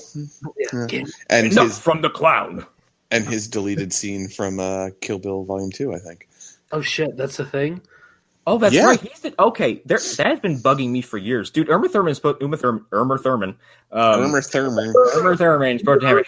She was supposed to have like a fight with like some. I saw it in early trailers. She was supposed to have some fight with like I guess Michael J. White in like a marketplace or something like that. Yeah. Yeah, like she's got a sword and he's dressed in like traditional Chinese garb, and they're having some kind of fist fight. I don't know what the fuck happened to that whole sequence, and I'm not sure what happened to this character. It'll come out never when the whole bloody affair comes out. which I mean, apparently you can find online in places, but I don't want to do any of that. I'm too tired. Yeah, I don't want to do that either. Yeah. I have seen the Crazy Eight. What was it the Crazy Eights? Crazy 88? Crazy 88. I have seen that fight in full color. Oh, And God. oh my god, because it's not just colorized, like the entire sequence is intact, so nothing was cut out, Mm-hmm. and it's nonsense with how violent it is. Pointing out that Talia had Savitar face, which is just that needs to be said out loud, because her face was all pepperoni and stuff like that. They've got one mold for that makeup, and by God, they're going to use it. Yeah, Even if it doesn't fit properly. Yeah, it's obstructing people's like senses and like parts of their face. and it's I didn't- Rorschach's doctor, which that's who he is to me now. I did enjoy Eobard in Flash saying like oh yeah, Savitar, wasn't that ugly, his pizza face and everything? Yeah, wasn't it great? I was terrible at And Barry's like, would you hurry up? And he's like, yeah, I'll hurry up. But yeah, these episodes have been really fun. Diaz just gets more exaggerated as time goes on. So he's turning into Al Pacino with every episode. He's so fucking good by the time him and Ollie have that final showdown. Like, he's in the fucking prison yard and he's using his hands to talk. Yes. He's like, you'd answer to these weak men. The point in his speech when he kneels down a little and has open hands and pulls them towards himself, that I was like, oh my God, that is devil's advocate level of Al Pacino, what you're doing right there. I was waiting for him when he was showing Ollie a picture of the Ancient One and his wife, to say like, she's got a great ass. Yes. You got your head way up it. He's ovulating. I'm just still waiting for him and Oliver to sit down and have coffee and be like. And then Diaz goes back to space and he's like, I just had coffee with Oliver Queen. Or to explain the wiles of women. That voice is very fun to do, and unlike other impressions, it doesn't destroy my vocal cords. Which is surprising. It sounds like somebody whose vocal cords are already fried. So Mm-hmm. Which I also kind of wonder if that actor was having a real good time doing a prison scene based on how he got his start really acting, because he was a huge part of Oz for the first 2 seasons of it, I guess, maybe 3. Yeah, no, you didn't know that? I feel like I did, but I probably forgot. But yeah. Yeah, no, I think you had mentioned it on the show before. Yeah, I did. He was great in Oz. That show is worth going back to look at, even if the final season got truncated and they never finished it properly. Doesn't that show get fucking wacky at some point, or was it always kind of, They kill a man for having a man's eyeball, right? What's that? So there are these Nazis in the show, right? And a guy gets an eye transplant, and that eye is from a black man. I think I can't remember. It's been a long time since I watched the whole season. That is some hilarious Twilight Zone bullshit. Yeah, but you get to see J.K. Simmons as a Nazi, which it's great to think about. This is how J. Jonah Jameson eventually became the man he is. Mm-hmm. Yeah, and he burnt a swastika into a man's ass. Started out as a skinhead and became a newspaper editor. Well, now he's a spy from another dimension. So hey. Yes, yeah, who's really good at drums. Yep. God damn it. Well, and here's the thing. I know, Eric, you said you could do that, all the extra stuff outside the prison, but some of that I really enjoy. Renee is awesome. Yeah. Renee's been great, I will admit, but I feel like they could have put all of that into 2 episodes closer to the end of the season. Fair. I mean, I think it's also that I've just been enjoying Ollie's fight scenes in the prison. They've been so goddamn good. The choreographer for the fights has been doing above and beyond their work for this season. Yeah, I agree. I could have used more prison stuff, but at the same time, I'm still really enjoying Escape from Star City or whatever. Yeah. Whatever, you want to call it. Stuff. I'm really enjoying that. The fact that it's fucking William Pliskin. Yeah. We'll dance later. Like that stuff is really good, and like old beaten down Canary and beaten down Roy, it's just like it's so good. Roy, who looks like he's been hitting the sauce. Yeah, that's something I wanted to bring up. I noticed it particularly in the last episode of this run, at least for the mid-season finale. Did anyone else notice that Canary in the future has a relatively noticeable scar on her neck? Oh, you must have missed this. She points it out. Like I think it's implied someone slit her throat. Oh no, that must have happened in the episode I didn't see. Okay. Yeah. She doesn't have the canary cry because those muscles don't work, I guess. So, Okay, cool. I wanted to make sure that it wasn't just thrown in there and for you to assume based on watching. But okay, cool. Yeah. And we also meet a girl who's obviously Felicity's daughter. Yes, very much so. Yes. Like the blonde chick, right? Yeah, it's like look at her, Black Star. Yeah, it's like that's Felicity's daughter. Like she looks exactly like Emily Bett Rickards. She would have to be her real life sister for it to be more obvious. In episode 7, it's the first time in a while, if not the entire time I've been watching Arrow, that I've seen Felicity for any amount of time without glasses on, and my goodness, how much better she looks without glasses. Like she is, those glasses that she wears, they're such an impediment in my opinion. Like she's I've always thought that the cast of the CW, like the whole cast, is like some of the most attractive people I've ever laid eyes on. Yeah, and I'm not saying she's unattractive with the glasses, but my goodness, she is a very pretty woman when she doesn't have the glasses on. Yes. Yeah. Well, I think they try to do like the nerdy, like kind of dress down to her a little bit. I don't know, guys. We both have a thing for glasses. I don't know. I don't get me wrong, I do too, but I don't think it works for her, or the glasses they have on her don't work for her, or at least work for me. I mean, it's my personal preference, and none of you motherfuckers can stop me. Those really big, like, sunglasses, the huge ones. What, like the Jackie O glasses? Yes. That's your thing? Yeah. Like ginormous brain. Like, big old nanny bug glasses. Yeah. Let's unpack this. Have you watched Grey Gardens before? I plead the fifth. Oh wow! And we'll never know. But anyways, back to Arrow. Just that entire episode, all of episode 6 was so good, so good, because I kept waiting for them to pull away to what was going on outside the prison, and they didn't. They were able to actually hold on to that until the next episode. Which, don't get me wrong, I thought the last episode before the mid-season finale was great. I thought it worked really well, but I enjoyed all of the fight scenes in the prison so much, and just all of the drama going on there. I think that should have been more prison focused specifically. Mm-hmm. I agree totally.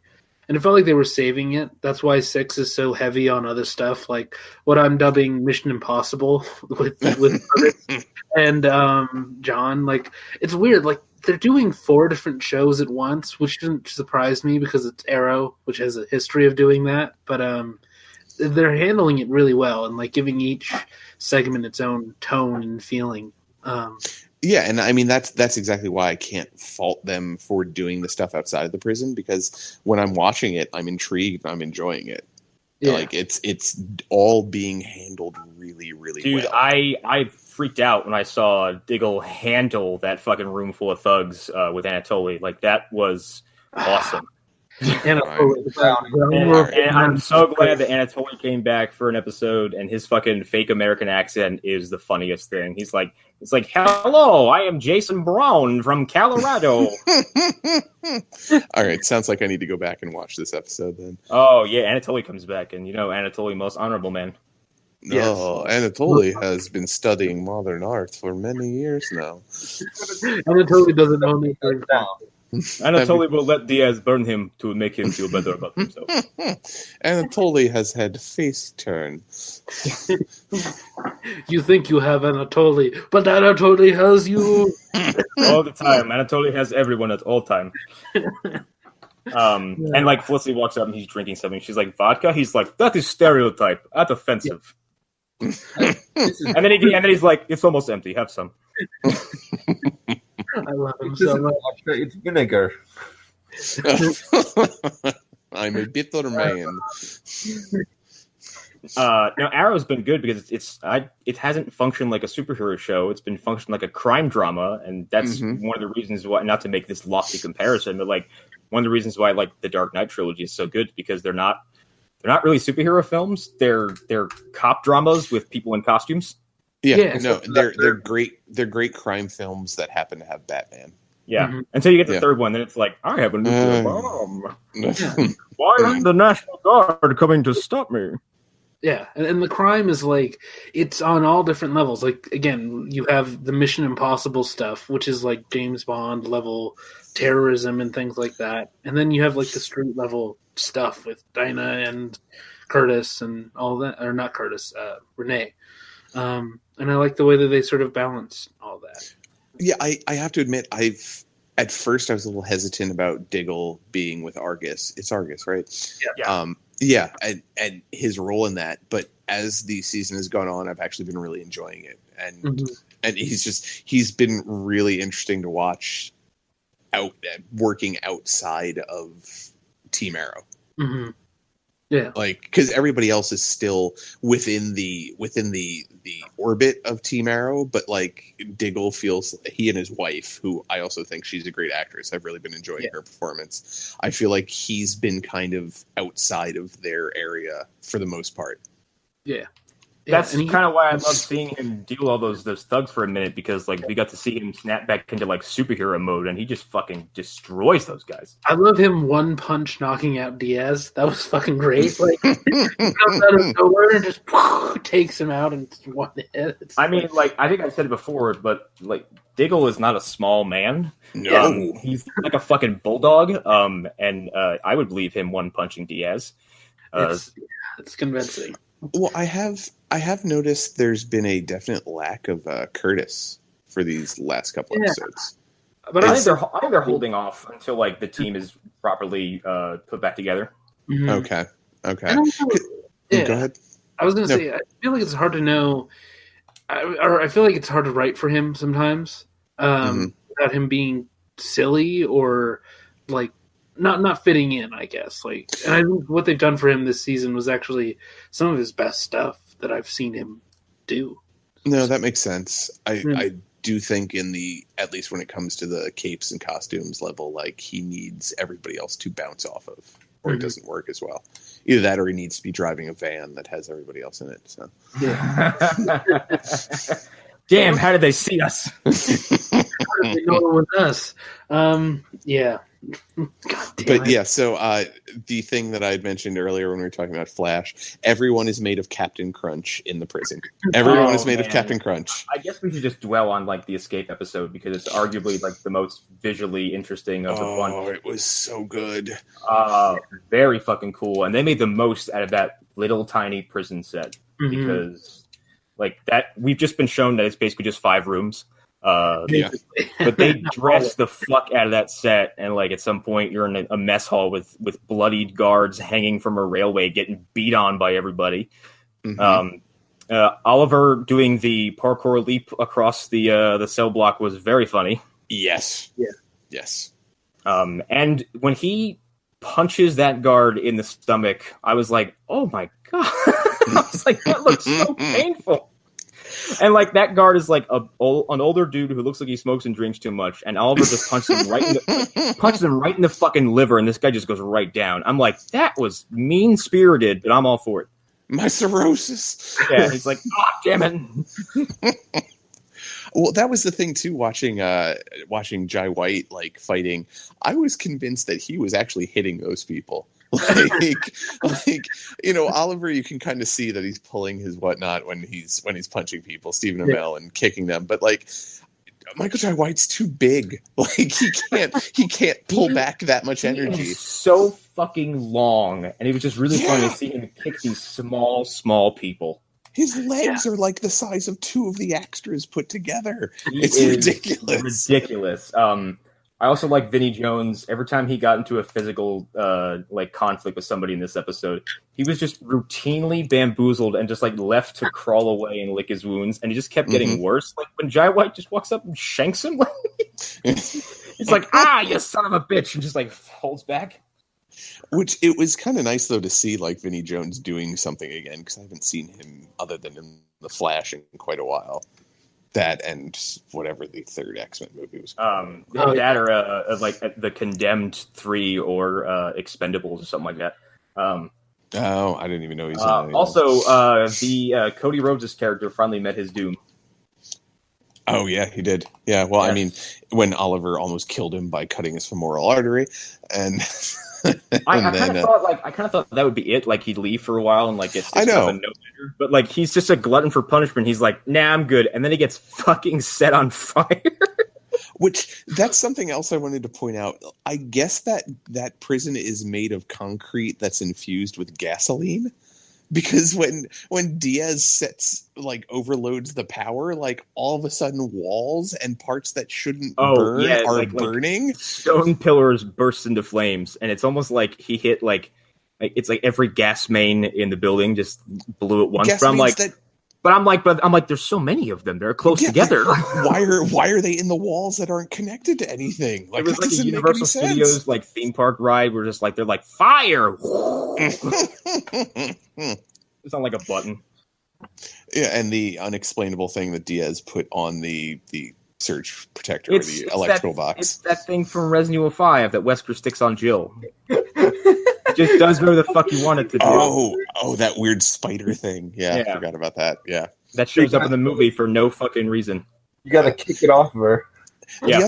The other question I had is like, all right, so we're supposed to believe that this is Ollie's last day in prison. Cool, get it. Based on what he did to the guards and trying to break through the we don't have enough money for good plexiglass in the visitor center plexiglass that he almost broke with no one's going to try to punch us, so why bother? Slam, slam, slam. Shit, we didn't plan for this. Wouldn't he have gotten a little bit more time put onto his sentence, you would think? Since I am no expert on the law, don't think about it. I don't think about it. I think that's the correct answer, Hunter, is don't think about it. Don't worry about it. I don't fucking know.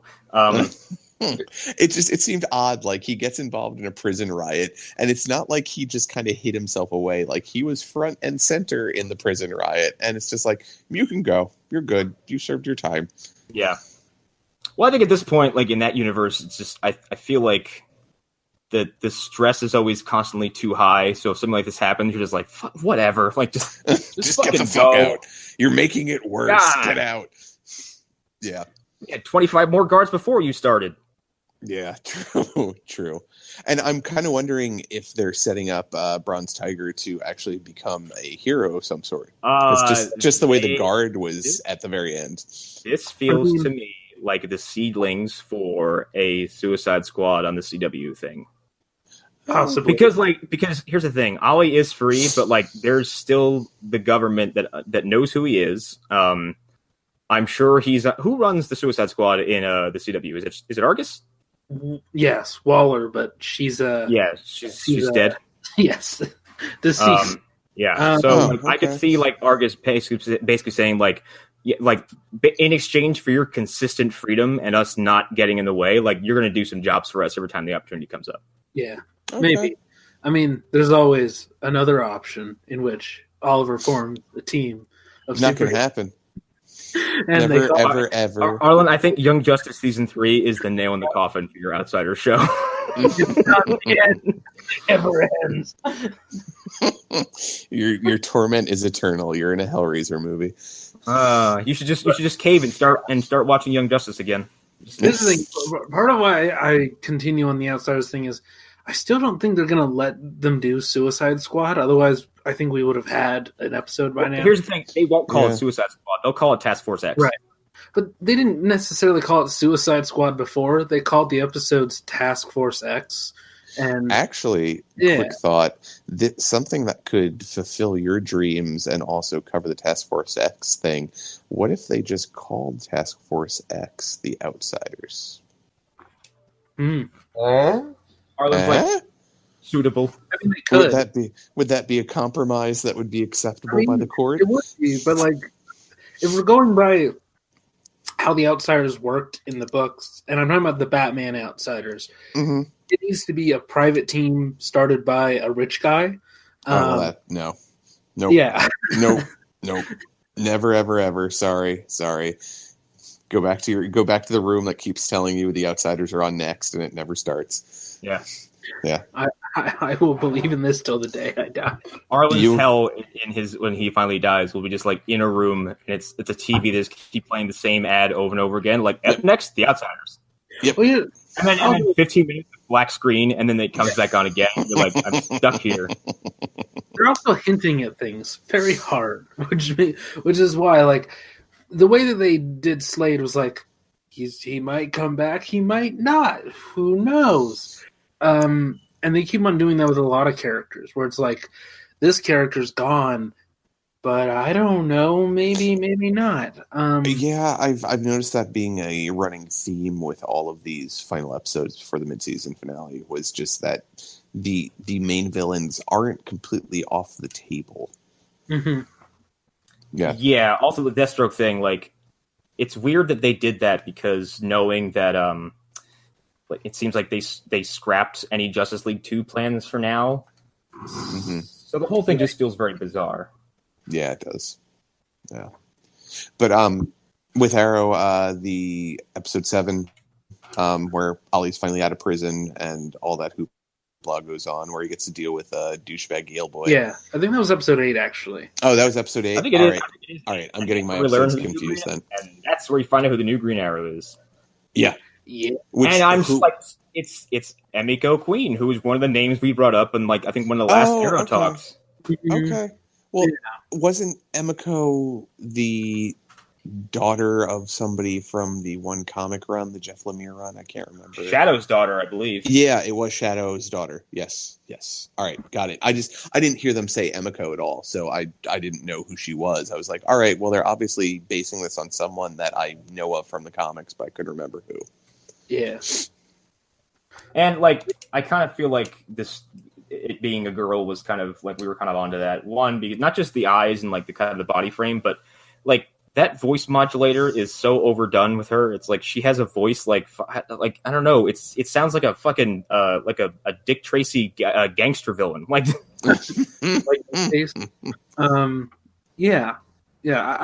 thing. I don't really have a lot to say about it other than, like, it was a good reveal because I had no clue who it was going to be, really. Yeah. I feel like Lou said he wanted to maybe interject, so I feel like now is probably a good time because he might have a lot more to say than some of us. Lewis, we summon you. Lewis, we summon him now. From the darkness I appear. Yes. The ritual works. I'm a huge fan of Emiko, and like we said, I think we talked about it when I was on last time. I just don't know. My big thing is, like, there's almost no way to make her make sense because unless they bring back, I know, didn't they have Shadow had a twin in this world? Yes, that was a thing. So maybe it's twins. Go ahead, Luke. triplets. The only thing I was gonna say is having her at Ollie's dad's grave makes me wonder if she's the illegitimate, like, granddaughter or daughter of Oliver's dad. Well, here's the thing. I know they haven't introduced. She was in the comics. That's what she was. She is Robert Queen's daughter. I didn't realize that. I thought in the I thought in the New 52 run that she was somebody else's daughter. I couldn't remember who. No, she's Robert Queen and Shadow's daughter. Okay. Right. Oh, I know you're right. This universe hasn't introduced Lady Shiva yet, have they? No. This is probably your opportunity to do so. Yeah. Which is a weird thing to think about. It's like Robert Queen fucked Lady Shiva? Yeah. Yeah, why not? It's like I thought people like Bruce Wayne might fuck Lady Shiva, but not Ollie's pops. Yeah, it'll be interesting because in the comics, they already wasted one of the characters in Arrow as like a one-off villain that was heavily involved. It was Shadow, right? Shadow. No, there was like the other guy involved in the story was like LaCroix. Oh yeah, Komodo. That guy. The character's name is Komodo. Mm-hmm. He was like a one-off villain, like in season 2 or 3, because that's when this story was coming out. because he actually kidnaps her as a baby and raises her as his own, so she has no idea that she's either Robert or Shadow's kid. Mm-hmm. Yeah. And then that story turns into the whole thing with their, the outsiders with the totems. Yep. Right. Shield guy is one holding the shield totem that we figured out last time. Yeah, I'm looking at some stuff right now. I feel like the workaround is you have it be that Robert was with Faye's wife, which I don't believe we've explored who she is in this show. I don't know who she is in the books, but I'm sorry, whose wife did you say? Yao Faye. Yes. So that'd be Shadow's father. Yeah, we have no idea who his wife is, though, from my understanding. And as far as I was going to say, I might have to explain biology to you, Arlen, where two men can't make a baby. No, his wife. That's the thing. So it could be, and his wife could be named Shadow, also. Like, yes. Mm-hmm. So, like, excuse me, wife. My wife's name's Shadow with a W. Thank you. Yeah. Where they're all named Lorelai. Right, and also like showing Robert, who we've seen on screen with the younger Shadow, would be very weird, extremely weird because she's like 25. The other big twist of that story is the fact that Robert's not actually dead. Yeah, right. In the book. Oh, yeah. Yes. He was one of the people that actually helped or tortured Ollie when he was on the island. Yes. He? Yeah. Yes, he was one, like in that New 52, that the second reboot of it, he basically sent Oliver there. He planned for everything to happen to make Oliver prepared to become the leader of their Arrow clan. See, that's the thing. When I started watching Arrow, like I was so hoping that they would have just taken that wholesale and adapted that entire storyline, because that would have been amazing. Yes. And here's my thing with, like, I think early on, because Arrow was the first, like, I think they were probably, like, kind of misusing characters like said Shadow, because Shadow could have been something bigger, or not willing to do big comic book storylines, because, like, who's to say how long the show will stick around for? Oh, I completely agree with you. Now that it's so established, like, they have so much wiggle room to do all this cool shit, like Flashpoint and Slabside. Yeah. That story has been awesome, or was awesome, and then I think they just ended it a little while ago, where Moira came back in the books, and she was actually she was one of the main people.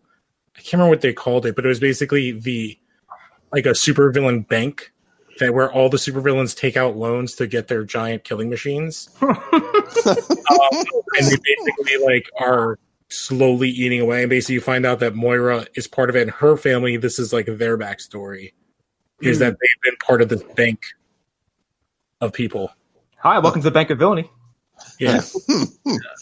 Oh, your villainy level isn't quite high enough. We can't give you this loan, sir. Your villain score is not up to our standards, and we're going to have to let you go. We're going to have to deny you. I'm sorry. Oh, no. Kite Man, it looks like you're overdrawn. Crazy Quilt, this is the 5th time this week that you've tried to come in here. Great pull. Listen, Condiment King, okay? That's one of my favorite terrible You just let Lex Luthor run out of here with 20 pies. Killer Moth is not, and he is bad. Do you guys want to pivot off to Legends and Supergirl? We still have time left, because those are shows that I watched the least of, not for lack of effort, just because I literally ran out of time. Oh, I didn't even realize we were going to cover Legends. I thought we were just covering Supergirl. Are we covering Legends? Who's seen... Okay. We're only covering stuff that's part of the crossover. Yeah. So, okay. That's much easier. Since the Legends are not part of the crossover. No, the next one would be Supergirl, I believe. Yeah. Which I also chose to just watch the final episode of this season. I watched the Parasite episode where I left off. Okay. Is actually Connor McGraw, stout despiser of Supergirl last year, think this is all pretty cool. Yeah. Supergirl's really good this season. Also, that suit they put her in when she's infected with the kryptonite, I'm like, that's fucking cool. Mm-hmm. And it was nice that they found a way to just have a stunt person do that episode for her. And they went full Tony Stark with the presentation. Yeah. I will admit the armor she's in while she has kryptonite poisoning though looks very much like armor from the first Destiny game. I think it is a direct pull from the old Superman cartoon. That wizard's from the moon. Oh, really, Lou? I didn't realize that. The anime, the what do you call it? The Bruce Timm version. Oh, okay. Yeah, but they have Superman where they will because they obviously pull a lot from Superman and Supergirl. Well, they kind of have to. Yeah. Yes. Right. One would expect. No, really? And also, like, I think Agent Liberty is pretty fucking cool. Yeah, he's a really good villain. Like, well, that's something I wanted to talk about. Not exactly Agent Liberty, but so when did Manchester Black jump in? Because I think that was his first episode. Okay, so he was only in episodes 6 and 7 or 7 and 8. Oh, he's been there since episode 2. Oh, really? No, he's not.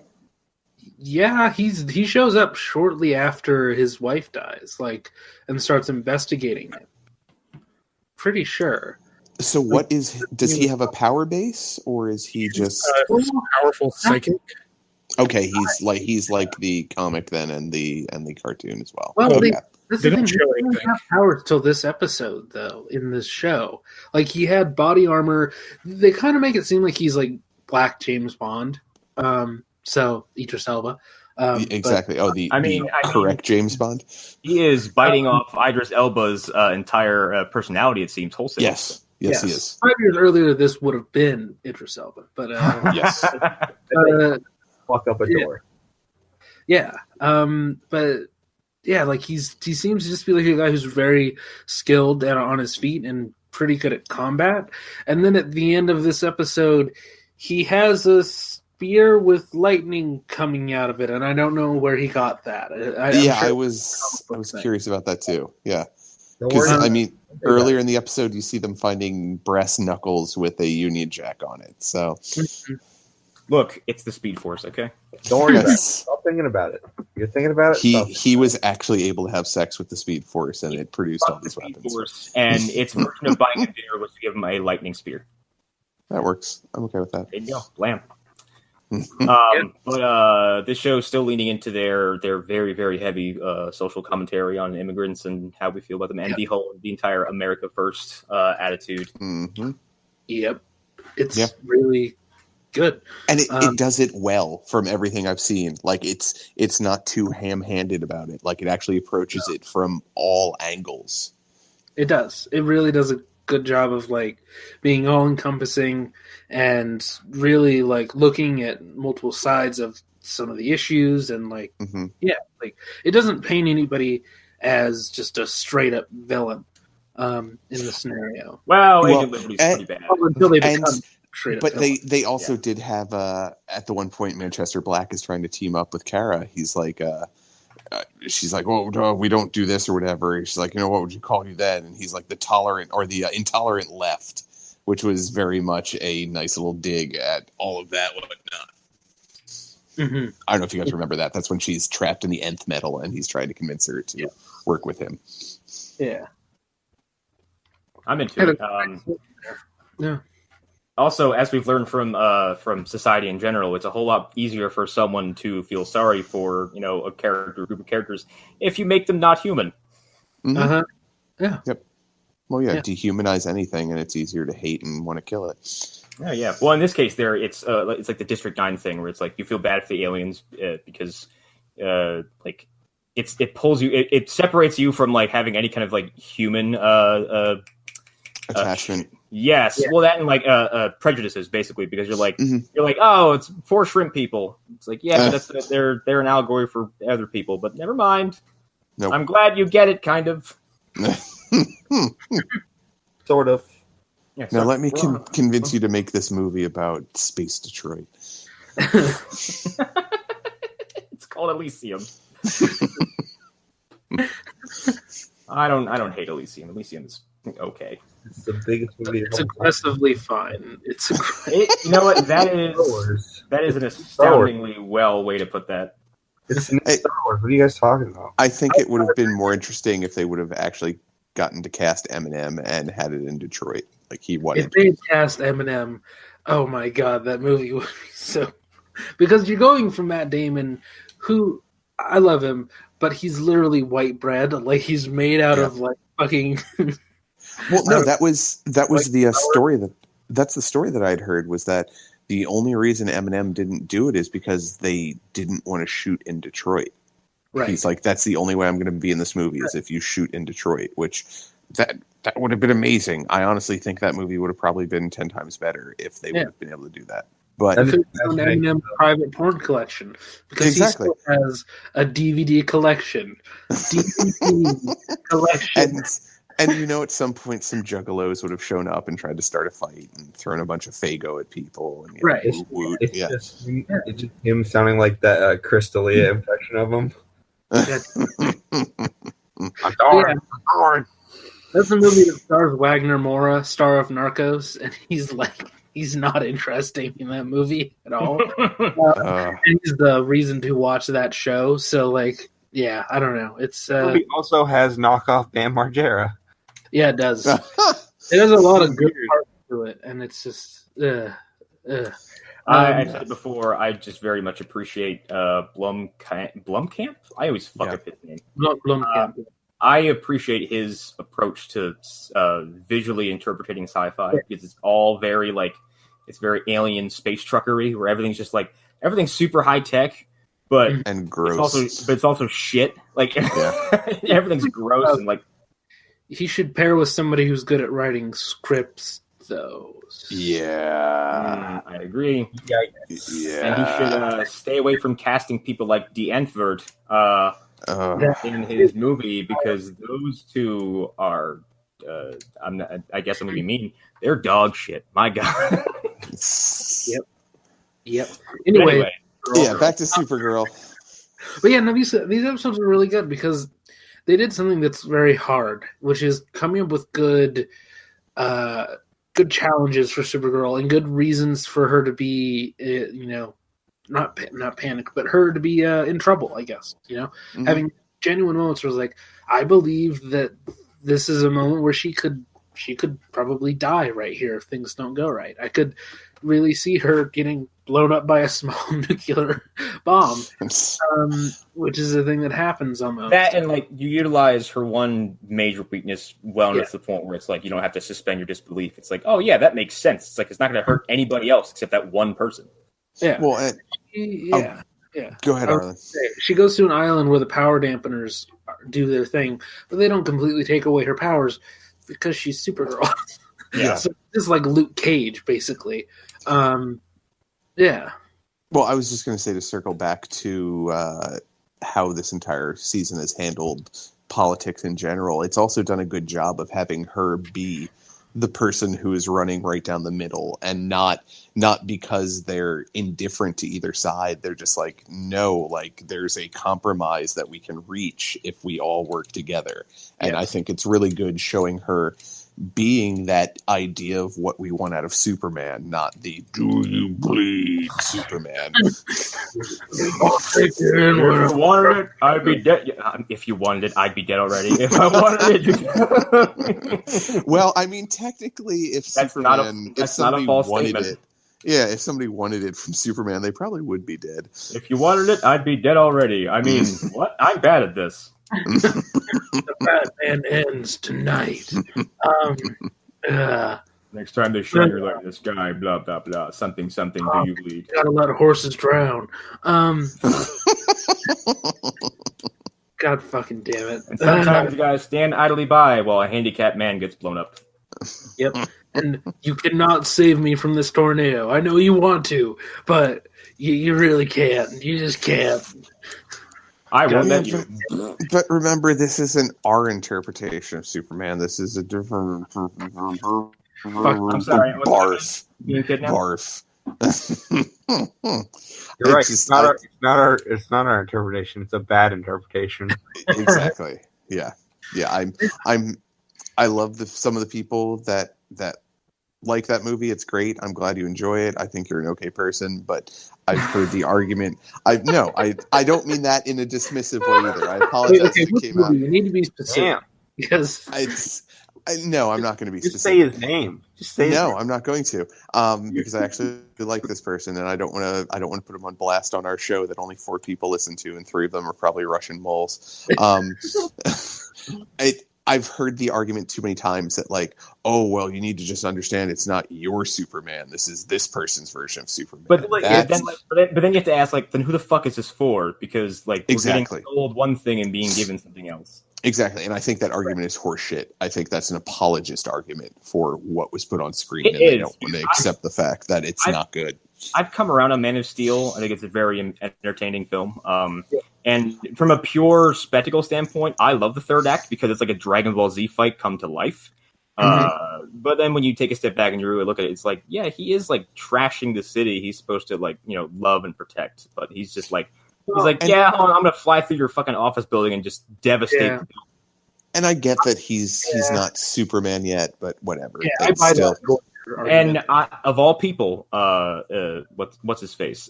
Max Landis had one of the best observations about this. He's like, people got mad that Clark killed Zod. He's like, I'm mad that Clark didn't try to kill Zod immediately. He's like, because that's what a seasoned Superman would do. He would take Zod, he would throw Zod to the moon. He would drag him to like the fucking next galaxy. He would do something. He's like, he would try to stop that fight as soon as he could, by any means necessary. He's like, and this thing gets dragged out to the point where they're just like toppling skyscrapers. Right. But he's not. See, that's the thing that I did key into is like, he's been Superman for less than like a day, which is something that I've always been able to see that and be like, yeah, that's true. Like, he literally just started. He just clocked on. The first day, guys. Yeah. But I get that. But in the same sense, like, let's take out his feeling that he needs to do good for mankind. Just seeing what Zod is doing to that area of Kansas, and Zod's powers haven't fully formed yet, and Superman's have, he should have grabbed Zod and flown him into another galaxy. When they're in that dream sequence and like there's skulls everywhere, that should have been the point where he's like, okay, fuck this. Yeah. Well, no, he should have torn Zod's head off like the moment that he saw him next. Like, just fucking rip his fucking eyeballs out and realize, oh, this is Space Hitler. Okay. Exactly. I don't care if you might be the last one. Fuck Space Hitler. Although then Michael Shannon would just have some very dry and witty response, and he'd be like, well, all right. I've always wanted to be ahead. You can kill 4 people. Let's go for it. Whatever. Mm-hmm. But Supergirl. Yes. It's good. Like, I think that's some of the issue we're having, not even issue, but I feel like that's just what's going on with this, all of these seasons so far, is that they've just been really good and consistent. Yes. It's almost like a piece of the puzzle. Yeah.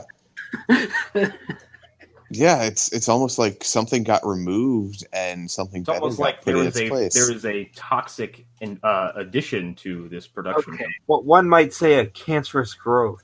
I'm not going to go that far and say that Kreisberg was the cause of all that. Oh no, I thought we were talking about Porn Sauron. Oh, Porn Sauron, yeah.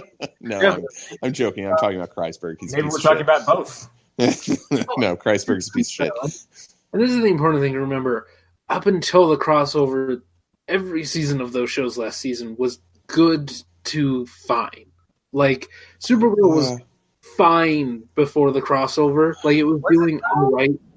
Yeah, because it wasn't great, but it wasn't terrible. It wasn't season 2 or anything. We didn't really start to sour on it until like later in the season when we just realized it. Like, it wasn't going anywhere. Because as a studio, that's what you want to hear from people who are watching your show. It's fine. It exists.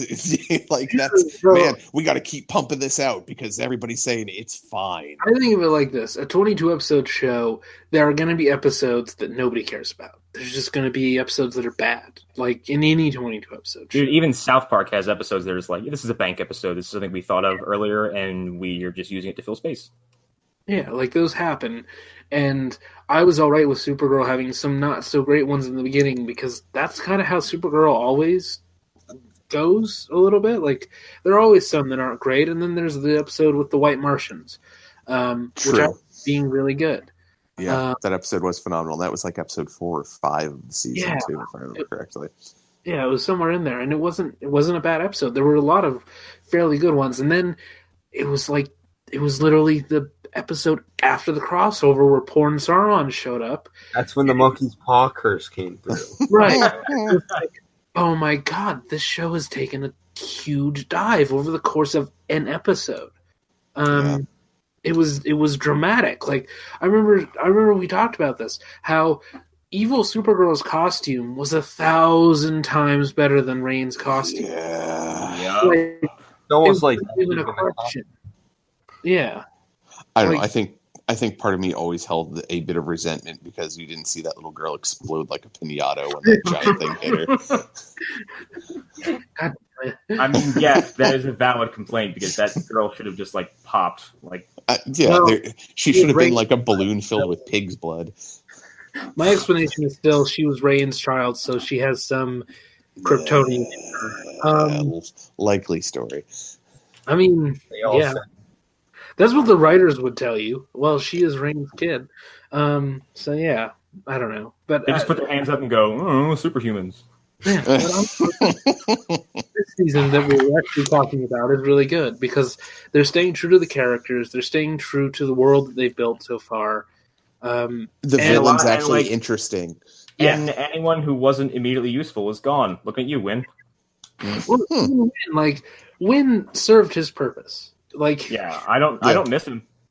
I mean, if he showed up, I'd be cool with it. But like, we didn't need him anymore. No. Like he was good for the seasons that he was there, but Brainy showed up, and Brainy is a much more interesting character at this point. Like, which that's something I wanted to bring up in the in this episode, or at least the episode 7, I guess it was. Did they change the size of the dome lights on Brainiac's head?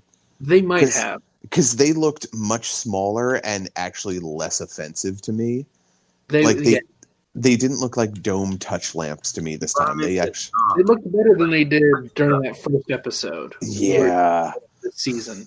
Just in the season where it was in the pizza place where he like turned off for a second and then that guy attacked him and Neonal saved him or whatever.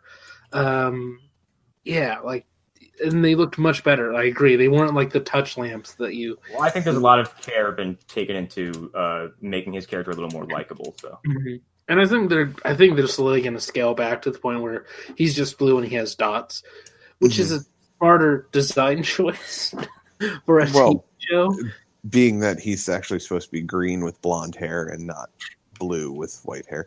Anyways, well, the blue thing that comes from in this universe they're blue. That species is blue, because when.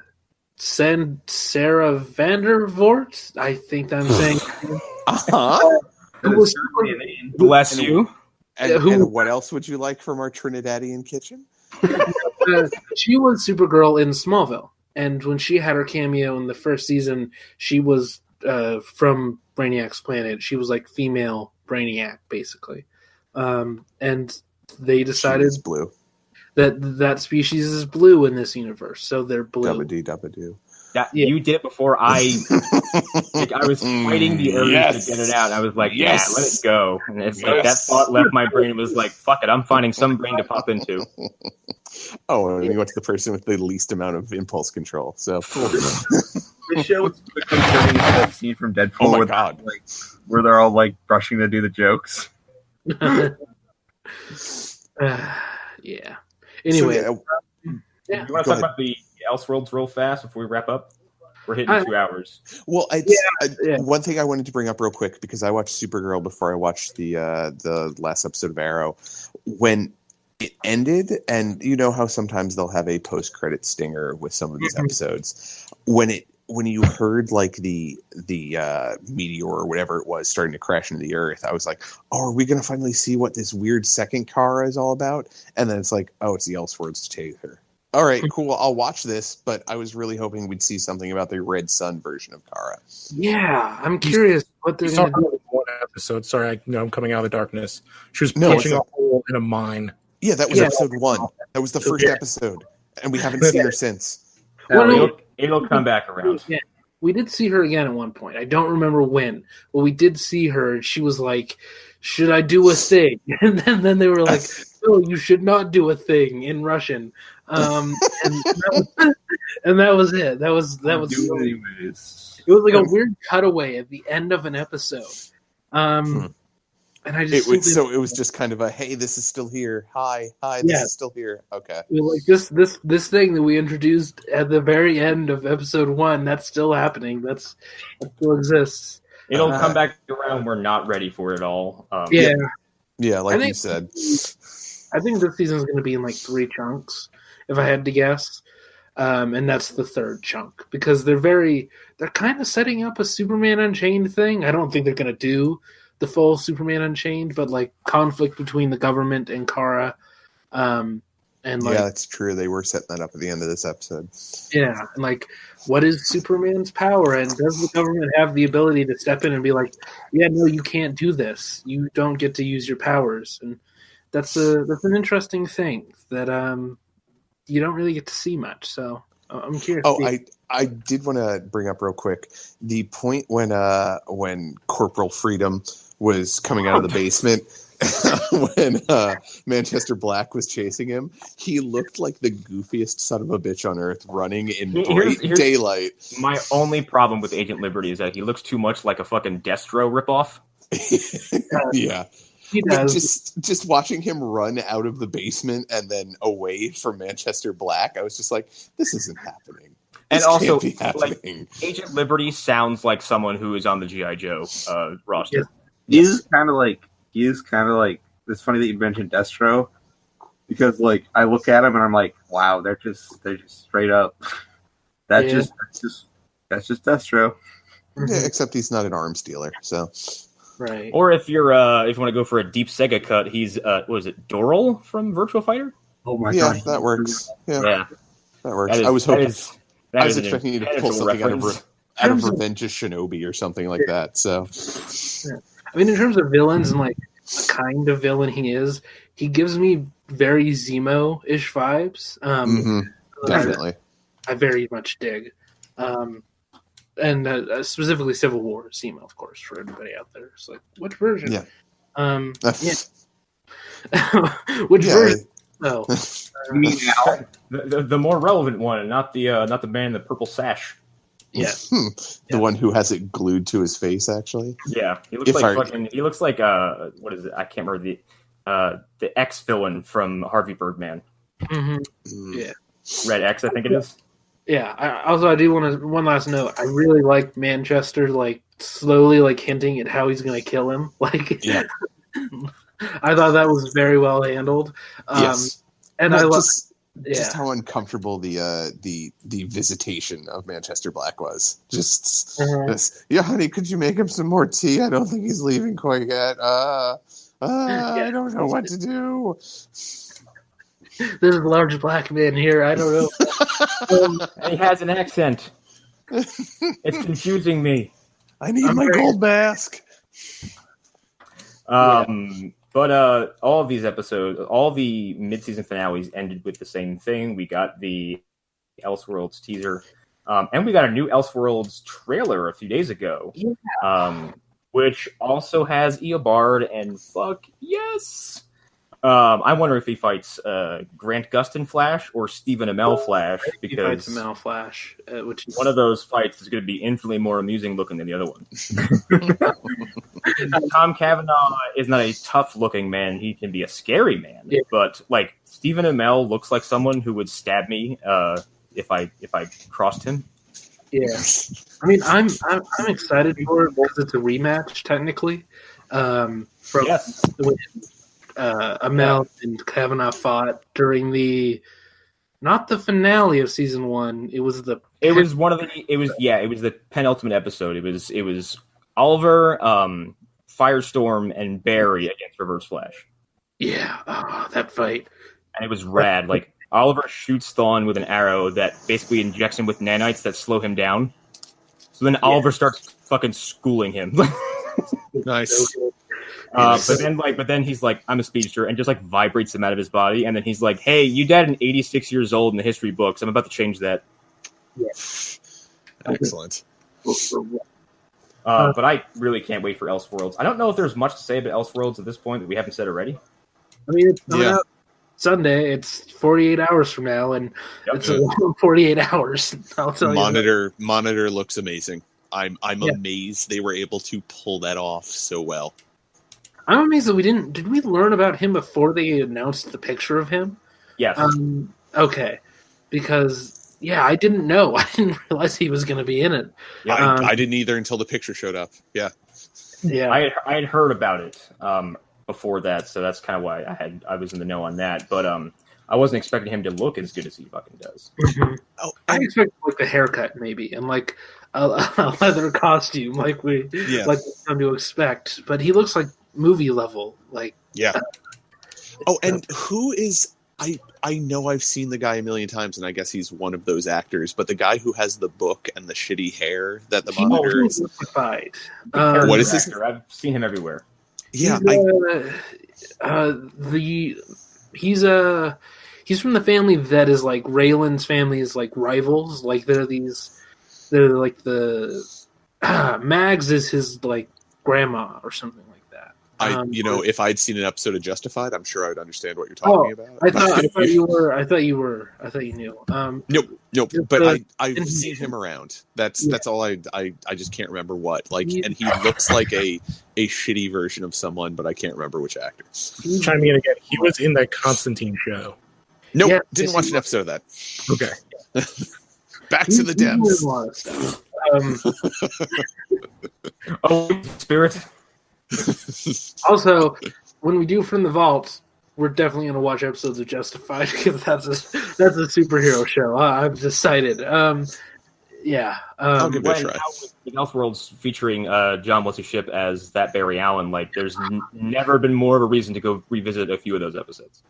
And I won't. I mean, I might link to the thing that I saw on YouTube earlier today or yesterday, but there was this guy who did a video, and he kind of like summarized the important points from that show, from that season.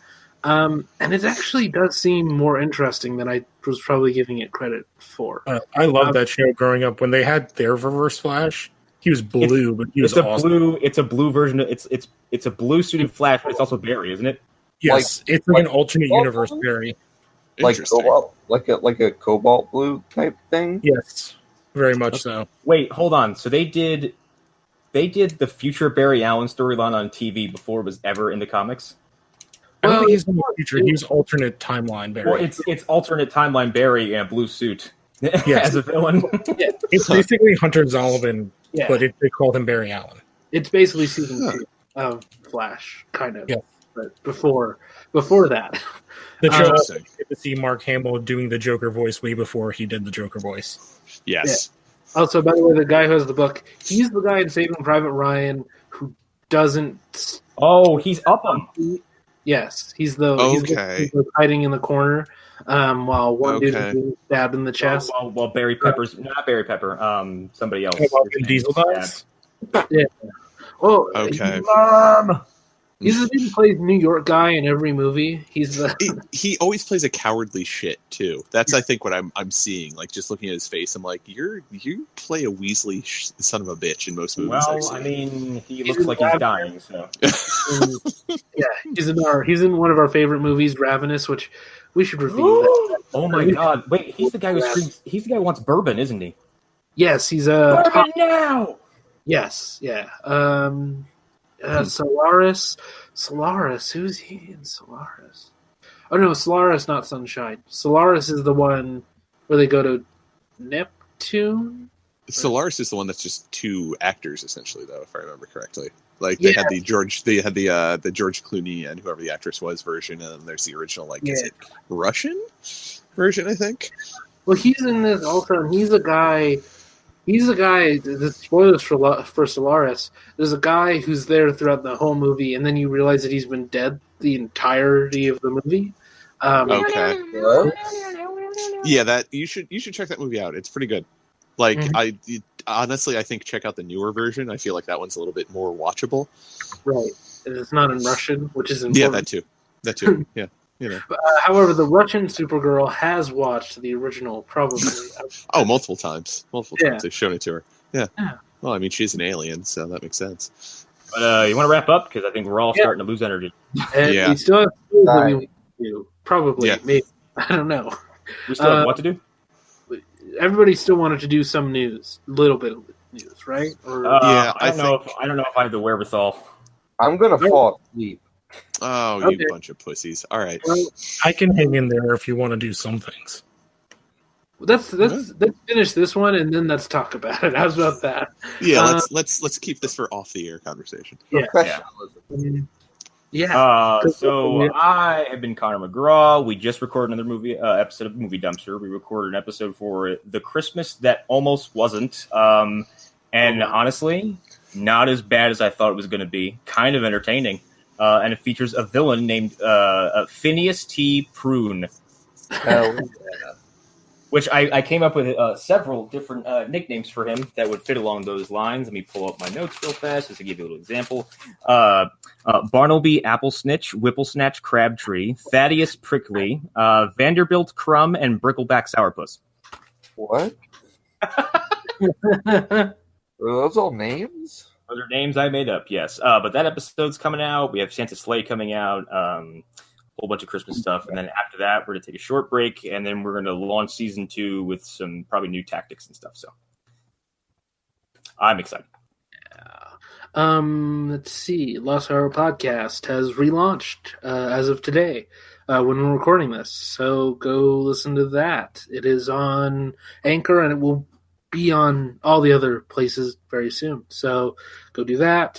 Me and Hunter do Monster Mash podcast once a month. Go listen to that as well. If you're interested in being a guest, also let us know. We'll accept anybody. Yeah. We're easy. Yep. All you gotta do to get on the show. Okay, here's a lowdown. Here's how you get on the show. Pay me $60. And I'll let you get on the show. I'll be honest. Pay me $60 and I'll watch TV and then I'll tell you about it. I'll be honest if the monster can be a Legend of the Ogre Fiend. Maybe. We'll see. Oh, you don't know what you're talking about if you don't know what Legend of the Ogre but Fiend we'll is. See. Look it up. Should I turn safe search on? Maybe. Well, with Erik, it's a good. It's a good policy. Yeah, probably a prerequisite. Oh God. Yeah, go ahead, Hunter. So okay, check out Lost Arrow Game podcast every week. Me, Emmett Watkins, and Alan Neer talk usually with a guest from the site or Andy, who makes 10 times more fun. Go check that out. We talk about video games, what we're playing, what's happening in the news. Like we said, check out Monster Mash podcast. Check out Lost Arrow Games. A lot of cool stuff going on there. Don't follow me on social media. Swear to God. I kill you if you try. I will. I will drown you like a bag. Like a sack of puppies. Yes. Your threats are getting less vague, or more vague, but more menacing at the same time. It's kind of interesting. It's not just "fuck you, don't follow me anywhere, I'll stab you." It's now like, I swear to God, don't you follow me. I will hold your head under the water in the bathtub until I see the bubbles stop. I'm Erik Fedorchik. You can follow me at Erik_Fedor on Instagram. You can see pictures of cats and food and comics, and soon to be a large amount of pictures of the new puppy that my wife and I are going to pick up tomorrow, which I will reveal here, world premiere, since I got to name our St. Bernard Murphy after RoboCop. Oh my God. That would be Otis scaring one of the cats and scaring himself at the same time. Otis being jealous, being angry. Yeah, since I wasn't allowed to name our our Saint Bernard RoboCop. I got to name it Murphy since Alex P. Murphy. And also, I figured out if I take out some of the heat sinks in this computer and a little bit of the hard drive, I can probably fit a fleshlight in there. Oh my god! It'll overheat, and then it'll dissolve around your schlong, and then that'll be the end of it. Well, the way I look at it is it'll be hot enough to evaporate anything that's in there, any remnants. I guess you could call them time remnants. Conversation